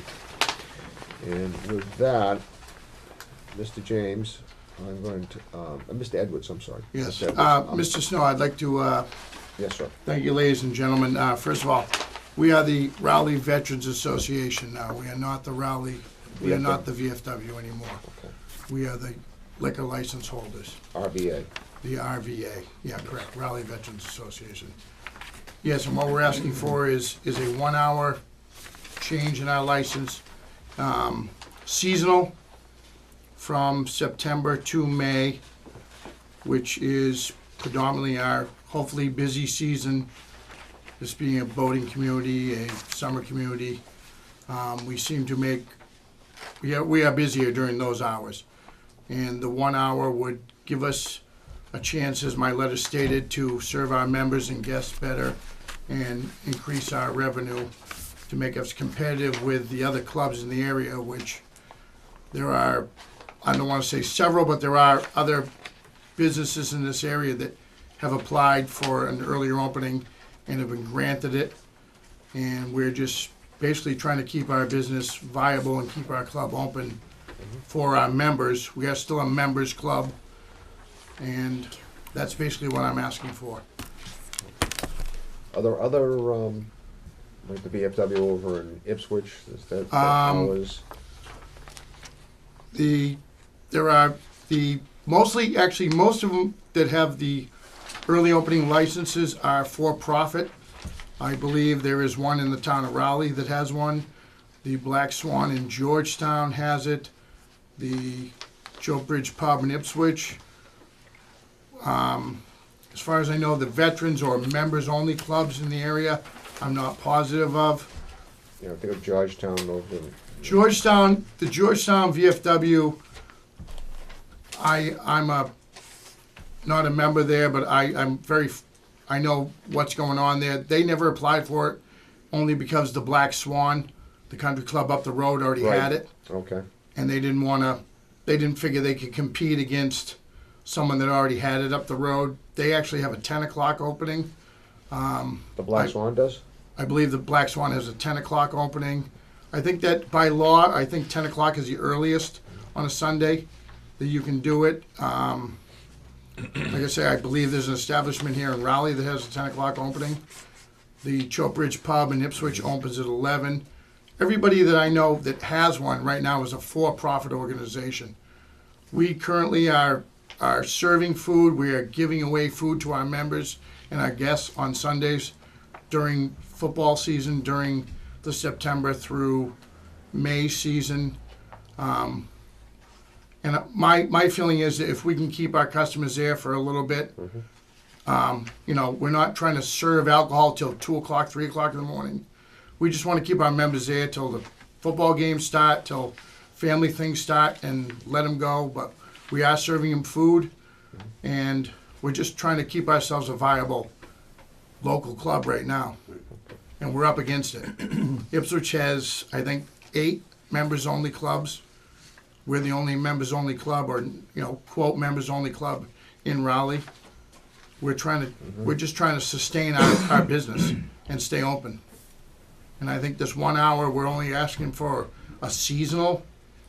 If you look at our liquor license during the week, we actually are allowed to open at 9 a.m. in the morning. We have no intentions and no desire to serve alcohol before, 11. Right now, we open at 11:30 on weekdays. We are going to 11 o'clock on Saturdays. We have no desire to open any time before 11 o'clock at all. There are several clubs in Ipswich that open up very early in the morning. We have no desire to do that. Okay. Any questions from the board? I think it's, I see no problem with this for an hour. I mean, on Sunday, they're permitted right now from 9 a.m. To 1 a.m. weekdays, and on Sunday, it's 12 noon to 1 a.m. Sunday. I don't think this has to be seasonal. I think we can just vote to extend the hours from 11 a.m. to whenever. I mean, you're talking seasonal. Why do you want to do that when you can? I was just, I'm saying. to be honest, I was coming in with a compromise. Gentlemen on Sunday, that's all. No, I would agree with Jack. It makes sense to have it the same hours all week. Yeah, I mean, just change it. We're gonna change. Jack, I mean, all you guys, that's acceptable to me. I'm not saying we're gonna exercise our right to, but I appreciate the offer. I was coming here with a compromise. I know when we're busy and I know when we're not. Well, it's not going to hurt you either way. No, it's not, Jack. It's certainly not. Time or 1 o'clock and I know Sunday. paperwork-wise, it'd be easy to write one license out that says this hour to this hour. What's an and hour? If I Sunday. exercise my right to do it or I don't. I'm only one member. I think. Well, the no, rest I'm of saying to all you gentlemen, I appreciate, and that's fine with me. I mean, I'm not saying we're gonna, run out there, every day at 11. Whether we can, if we get busy. If we give you a license, you can do it. Exactly. It's your choice. I mean, right now, we can serve, like I say, we can serve at 9 a.m. in the morning. We have no intentions of doing that. It's not in our best interest to serve alcohol at 9 o'clock in the morning. Can I ask a question of Ms. Egan? Yeah, well, I was coming to you, Joe. Okay. Okay. Are there other establishments serving liquor before noontime on Sunday? Yes, there are some restaurants. That are serving at 11. No one serves at 10. We didn't accept a special act of the legislature to do that. Okay. That would require, as I understand, a town meeting vote, and the selectmen at the time had determined they didn't want to go down that road. So I'm sorry, then I was misunderstood. we do have 11 a.m. openings for some restaurants. We don't know specifically, but there's the pouring licenses offhand. You can think about them. Thank you. Okay. Dave? I'm all set. I'm all set, as long as you understand the 9 will go away. If we go to 11 on weekday and weekend. No, it's just Sunday. for Sunday block. We're going to keep in place from 9 a.m. to 1 a.m. Monday through Saturday. They're only looking for a Sunday permit from 11 Okay, I was a.m. under the impression we were going to give it to them for the weekday too. We already have a 9 a.m. They already got the 9 a.m. Which we will not we don't exercise. Yeah. But yes, we would just like the 11 on Sundays only. 11 a.m. to 1 a.m. is what I'm. We'll cut that seasonal though. We are open at 11. Yeah, we'll cut the seasonal out of it. Just put it. That's fine. Like I say, I was. Maybe you might have a function come up, something on a You are Sunday. open 11. I appreciate that. I was, Some of your members came to you and asked you for this 11 o'clock. we've had several members. We don't open now until noontime. Basically during this time of the season. Especially yes, in football season. Yes, we've like I say, we're serving food to our members. We're just trying to keep ourselves a viable club between,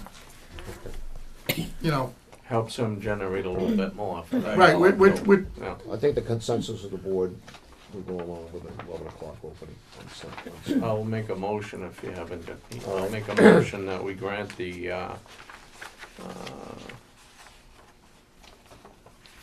VFW. RVA. RVA. Raleigh Veterans Association. We've actually taken over, Change. it is our building now, we own the building. Okay. Okay. It's all our responsibility now. VFW still holds their meetings there. They have a place Well, the to, liquor license right now, Ed, is in the, made out to the RVA. Raleigh Veterans Association. yes, Jack, and that Yeah, that That's is gonna us. still stay the Correct. same. We just transferred the property recently, All right, and it's I'll our make that property motion now. in that Modify name from 11 a.m. on The hours. Sundays to 1 a.m. Sundays. Just changing from 12 noon to 11 a.m. to 11 a.m. Right, Okay. to 1 a.m. Sundays. I want to just make sure that's, Okay, that's 1 hour that's early. the motion. Do I have a second? I'll second. I have a second. All those in favor? Aye. Aye. Now, we'll have to modify Form 43. Mr. Chairman, what we will do, since we had prepared the original in advance of this meeting, we'll rewrite it and have it available for the selectmen to sign tomorrow. If Okay. you can pop in on Wednesday, so we can get that to the ABCC, and Amy will also prepare a replacement liquor license Okay. that the selectmen will need to sign with the new hours. Thank you very much. All Now, when, I guess I'm not sure who I'm supposed to, when would this be effective? It's, now that they've taken the vote, the ABCC, as I understand, We just have to notify them. it has, just receives the Form 43 as notification, so they're not going to have a review of it. So we don't need to wait for it to come back with a stamp on it. Usually we get the Form 43 back signed by the director of the ABCC. In this case, we won't. Excuse me, we won't need to. It'll be effective. Right now, as of this vote, we just have to modify the paperwork that we had prepared in advance, have the selectmen sign it. We will mail it as soon as we have the 3 signatures on there. I'd like all 5 if we could tomorrow. And we'll give you the replacement liquor license and also provide the police chief with a copy. So Perfect. he knows So that you'll be this Yeah, good. is and replacement. we've made him aware of what Yes. but our he'll- changes are So gonna you'll be, so. be good to go this coming Sunday. Patriots, Yes. Buccaneers. Was it 1 o'clock? 1 o'clock. 1 o'clock, there you go. You're all set. Come down and join us for food. All right, Mr. James, thanks for coming in. Thank you. Thank you. Thank you. Mr. Evans. Thank you very much. Yeah, no, Thank you. I'm Jim. I don't. Thank you. Thanks, Jeff. Thanks, guys. Thank you very much. Appreciate Haven't it. seen you in a while, Bill. Yeah, it's been a while. Thank you, Dave. Good to see you. Bob, Dave. thank you. Bob, Good. thank you. All right. Hey, have a good day. All right.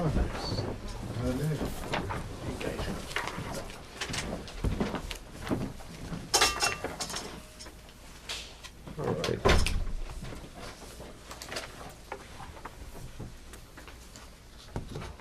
It's 8:33. Or, again, we're still behind, and we have an 8:10 appointment. I apologize for being so late tonight, gentlemen.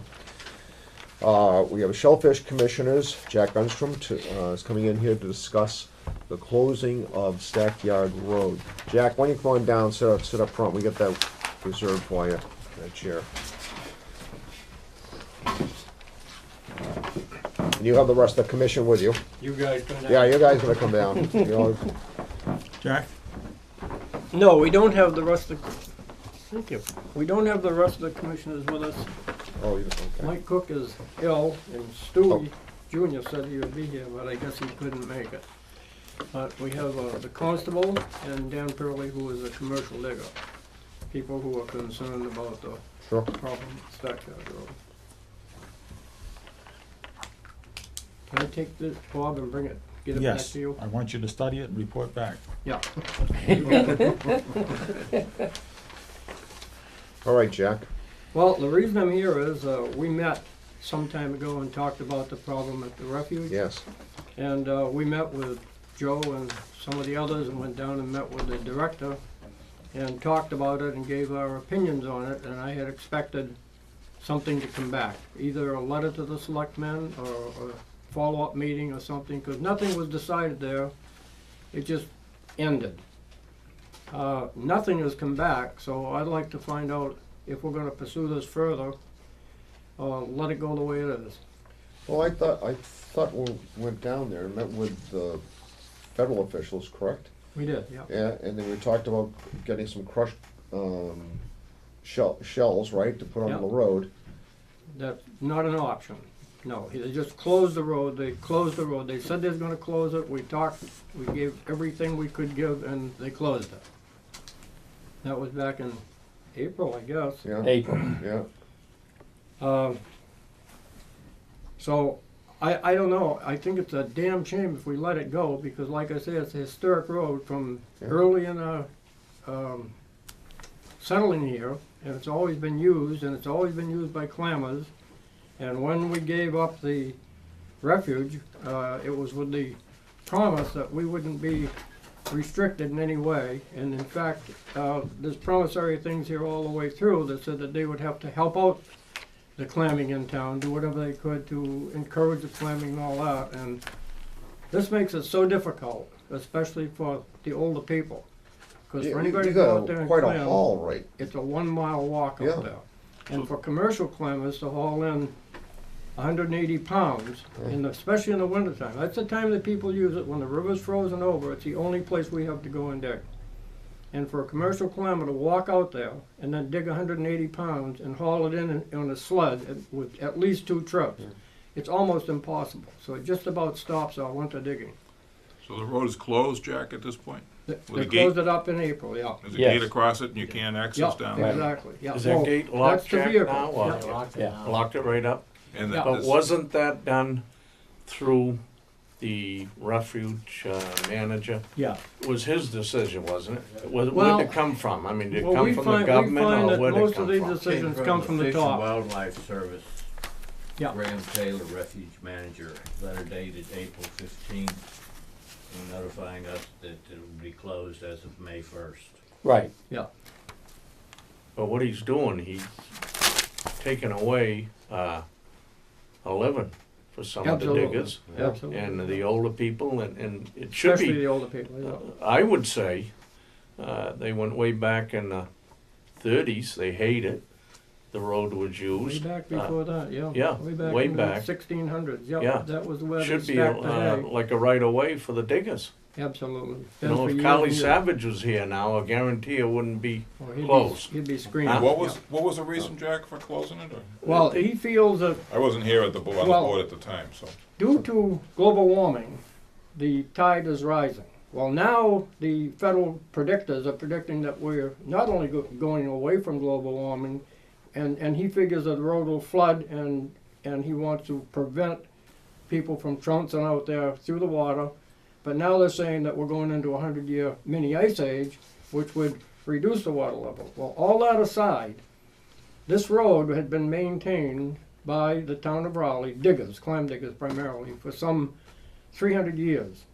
When the refuge took it over, they stopped maintaining it. So he calls it a wetland, I call it a road that has not been maintained. We offered to have people go down there and dump shells, which we did for years and years and years, to keep filling in the portholes as they came up. But he objected to that. He said, you had your chance once, you didn't do it, so I don't want you to do it now. Larry? Yeah, just to clarify it, in the letter of April 15th, he talks about the road through the salt marsh continues to settle, is lowering than the surrounding salt marsh, and has large areas of standing water. In some locations, evidence of vehicle and pedestrian use can be seen along the edge of the road over the salt marsh vegetation, as they have attempted to find higher and drier routes. Well, that was the whole idea of putting the It is the due to shelves. these conditions of the road from the parking area that they're basically closing it, and it goes on to say that the trail will be maintained for hunting, wildlife viewing, and other permitted allowed refuge uses will continue, but basically denying any commercial use or. Just as a trail. Right. Just as a trail only. Now, the other thing that we just realized, that the sign they put up there says that it will be open during the sub 6 days. It'll be open only to waterfowl hunters and commercial clam diggers. So that even excludes non-commercial clam diggers from walking out there, which we get a lot of non-commercial traffic.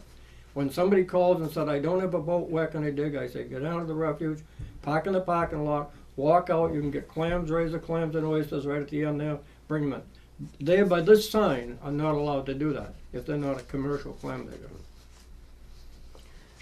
This is how disgusting this can be if you can see it from my eyes. I was down there last winter in January. I had gone out by boat. It was probably 25 degrees out. It was about an hour before sunset. I looked up. I wish the gentleman I knew his name. He walked out there with his 10-year-old daughter.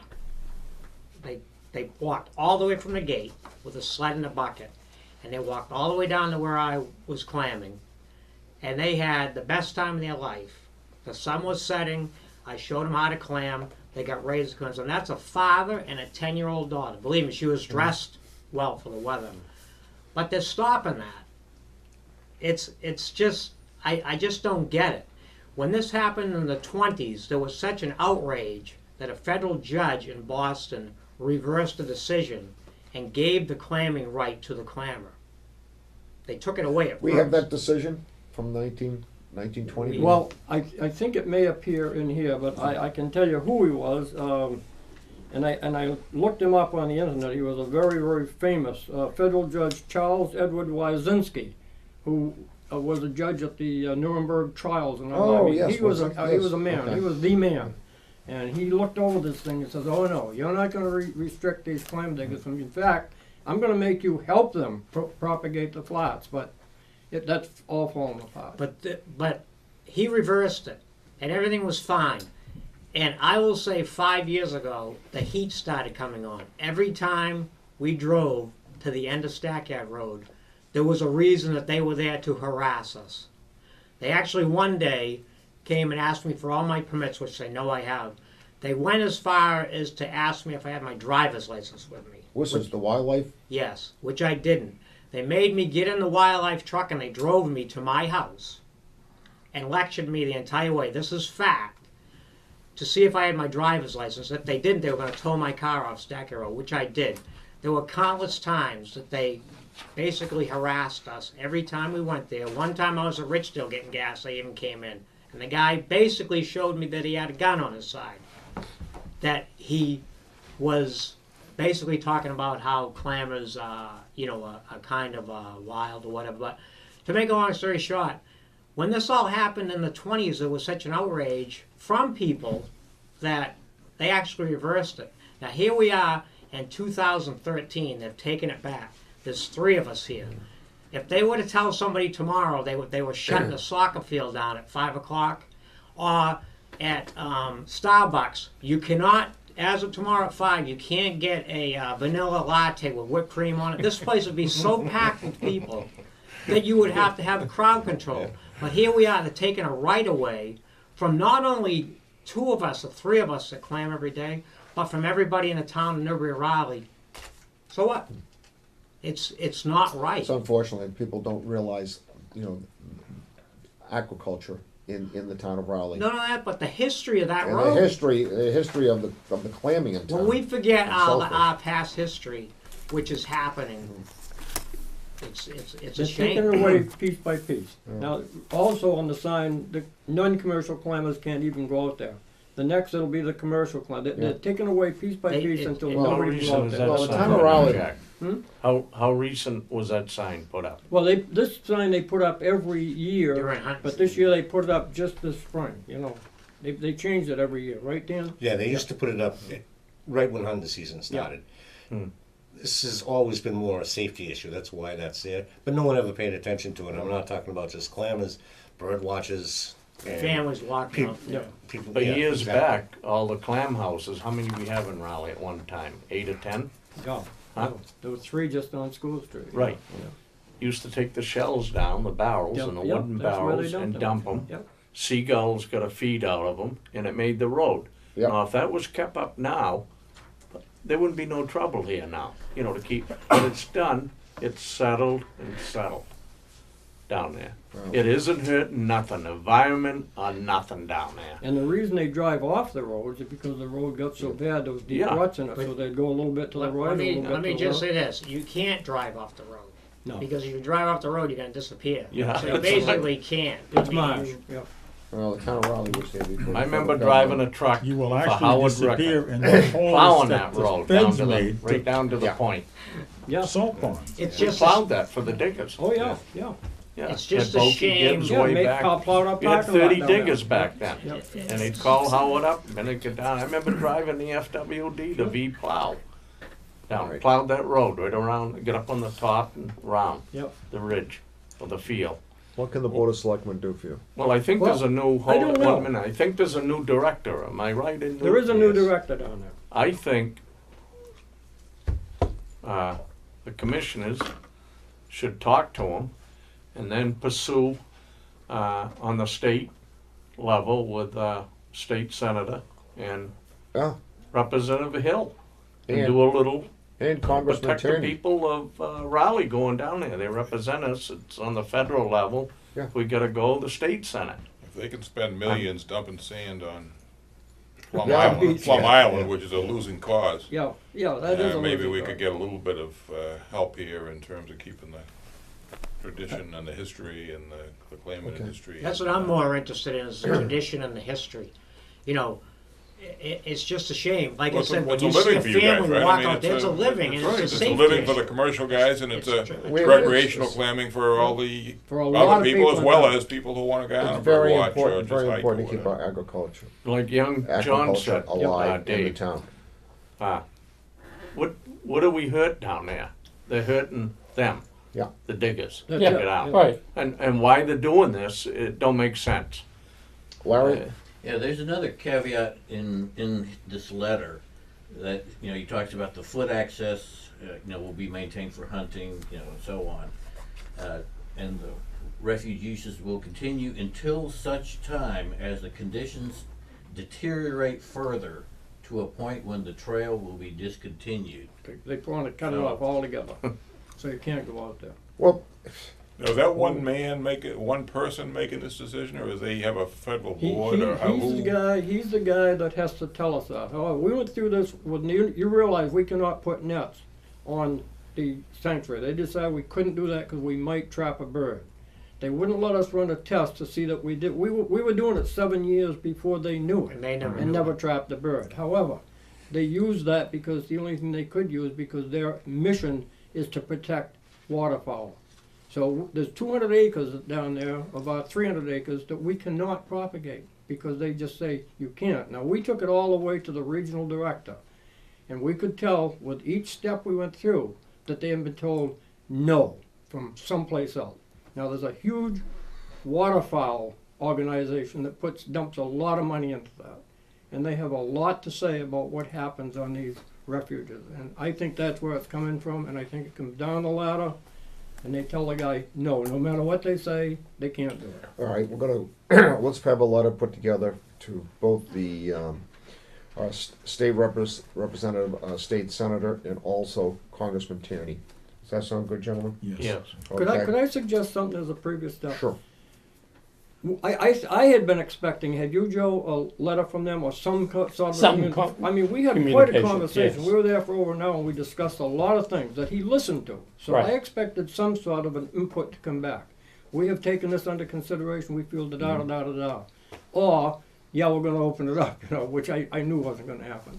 But I think first maybe the Board of Selectmen should write a letter to the refuge, the new manager down there, and talk about the meeting that we had, and there was a lot of questions, a lot of answers, a lot of discussion, and we expected some feedback from that. What is their position at this time? Well, we could ask them to appear before the Board of Selectmen. You could do Come that in too, here. sure. Yeah. Because Because, you want to do that first before we? Probably It- worth a shot, and maybe we All right. could have some Well- background, some of these I got a things ton that of they background probably don't from even day know. one. Yeah, All oh, right. I'm Probably sure they don't even know what They that don't care, they've stuff's been told about. no, don't do it. Okay, Yeah. let's request them to come in before us first, before we send off The the letters. refuge, the new manager. Yeah. New manager, Yeah. okay? So let's send a letter to the manager, the wildlife refuge manager. Yeah. Have him come in before us, we'll talk to him, see what he says, maybe we can come some compromise, something. But we'll do that first, how's that sound? Need a I motion? think so, yeah. Have a motion? I'll make the motion that I have we a- do it. have a Chairman motion? Snow just I'll mentioned. definitely second that one. Have a second, all those in favor? Aye. Aye. Okay, I think that's a good first all step. right. Yeah. Well, Yeah. then- In talking- And if he just says no, then we can Then we'll, start fighting we'll it from pursue, there. then we're gonna go right, you know. Yeah.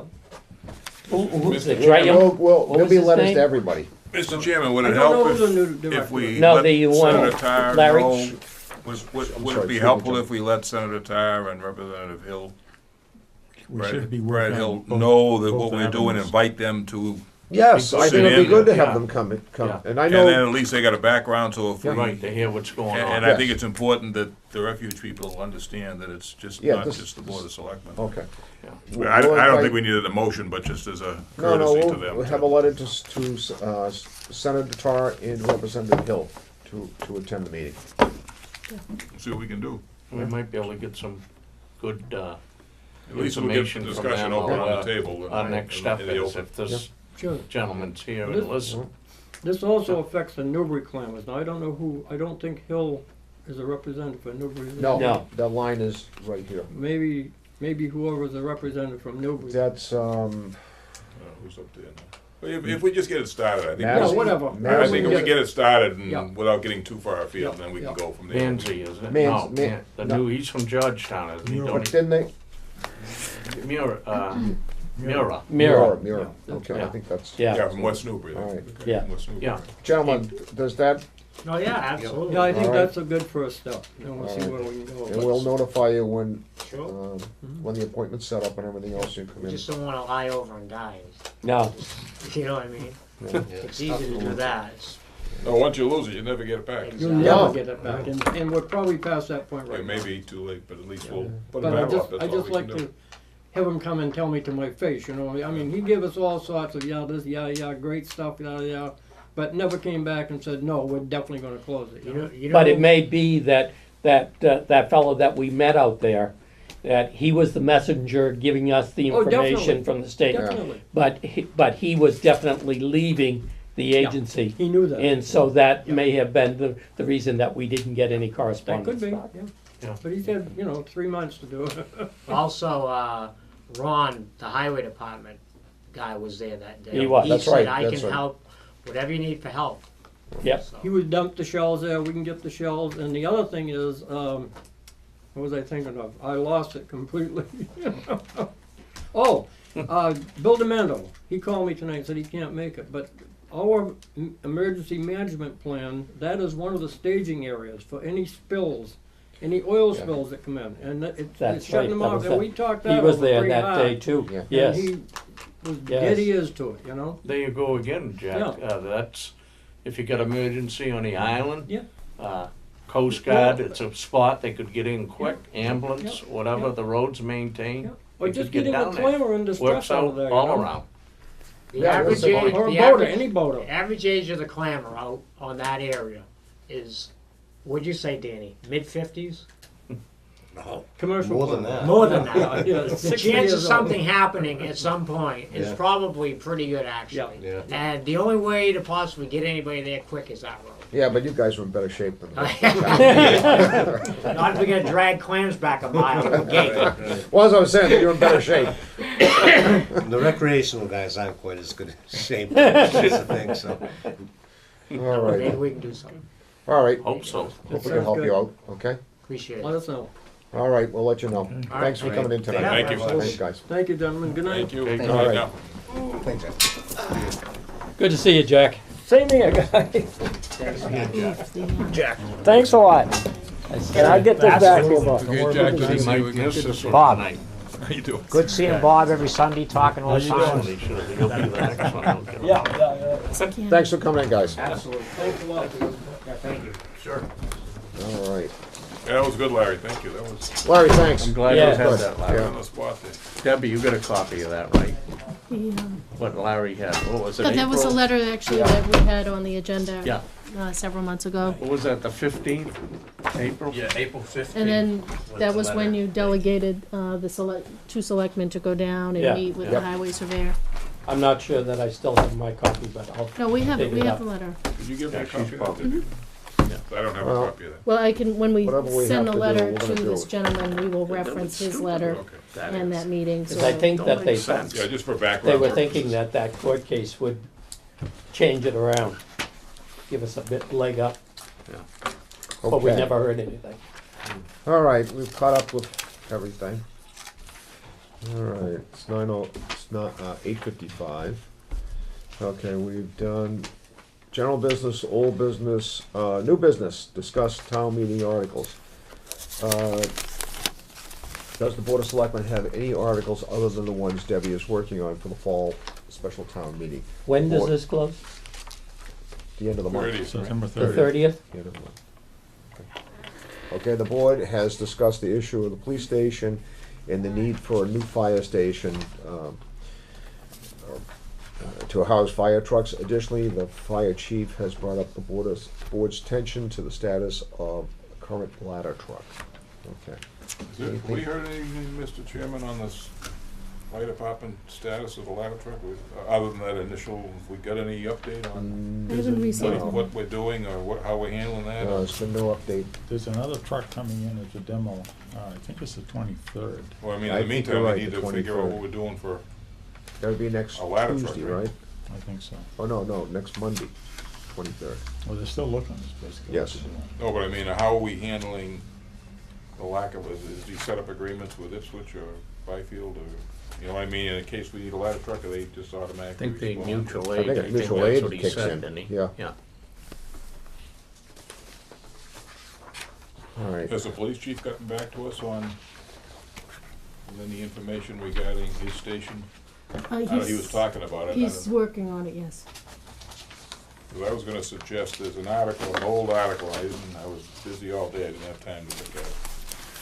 I think it's $17,000 that was set aside Yes. a number of years ago for a fire station site. And I was wondering if the board would be interested in opening that, taking a look at that article and opening that funding up to a public safety. I believe it just refers to a fire station at this point. No, I believe it's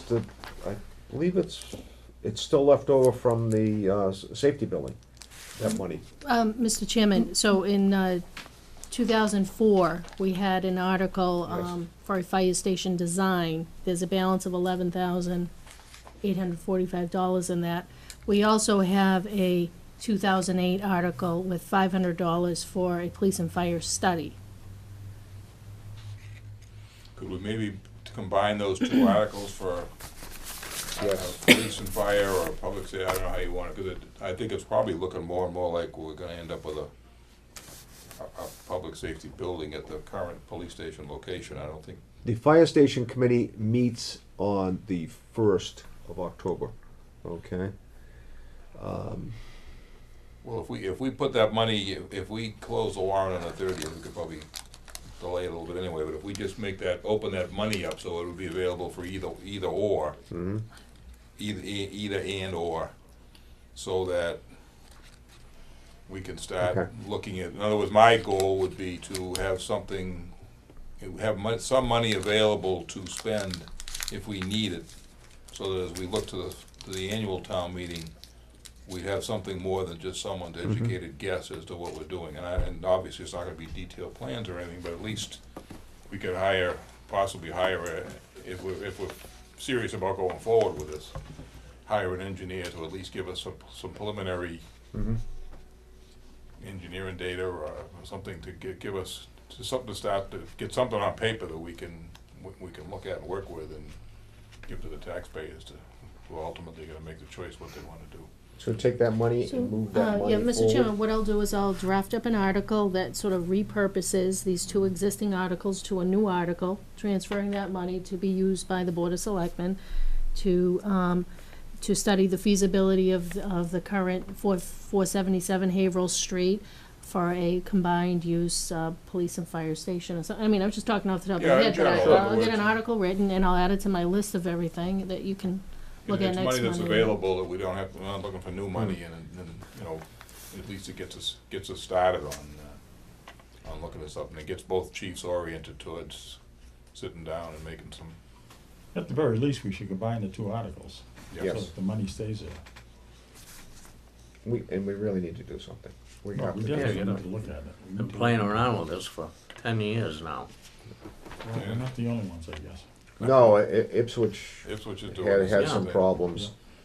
If you read in the Chronicle there, they had some problems. Because the other thing is, if we're gonna get a ladder truck or do something with a ladder truck, we're gonna need a place to house it. Yes. I mean, that, we may have to put it at the highway barn or Well, something. we've but I mean, had, it's- tell the townspeople, and several times we've brought it out to them, that there's no place to put a ladder truck. And we don't wanna spend any more, I don't anyway, spend any more money on that, current building. I mean, No. it does us no good to just Mickey Mouse that some more. It's just, it's. So, I will bring, Gives us a start. our feelings to the next, fire station committee meeting on the 1st, okay? Mhm. And I'll bring this to them also. Plus, Debbie, you've got the article we're gonna extend, we've gotta do a new lease on the fire station stuff. Is that gonna be on a special? Well, we actually had the ability under that original article from 2009 for a 10-year lease. So we have authorization under the 2009 So article. we're all set there, we don't need to. Yes, and what the selectmen would need to do is perhaps decide to sit down with representatives of the landlord. So that's set up for what, 19? If we did it in 209? Would Yes, go- it extend provided through for 19. So authorization there's plenty for of time for that down there. authorization, Never build a yeah. fire station No. overnight, No, it's a a good couple of time. years, but we gotta start somewhere.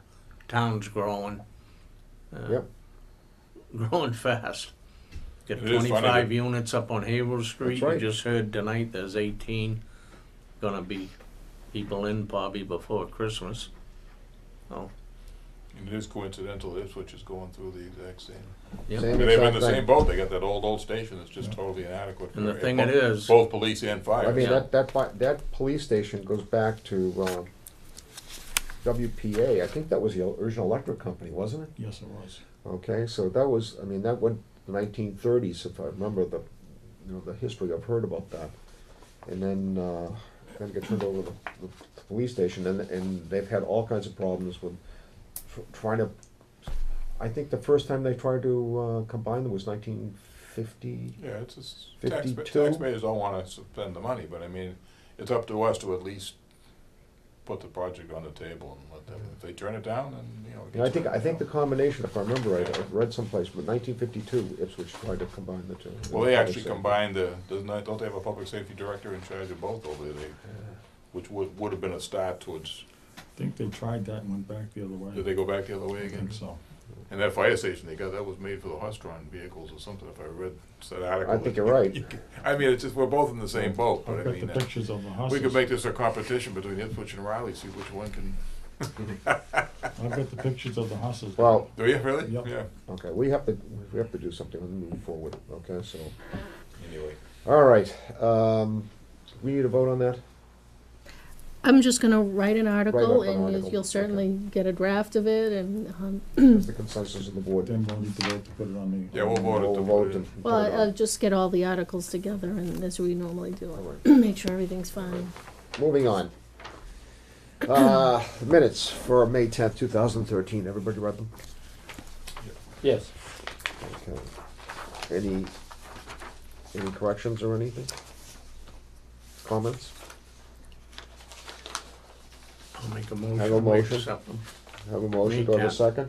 Second. Have a second, all those in favor? Aye. I recuse myself. I Okay. recuse myself, I wasn't here. Okay, May the 10th, 2013, executive session.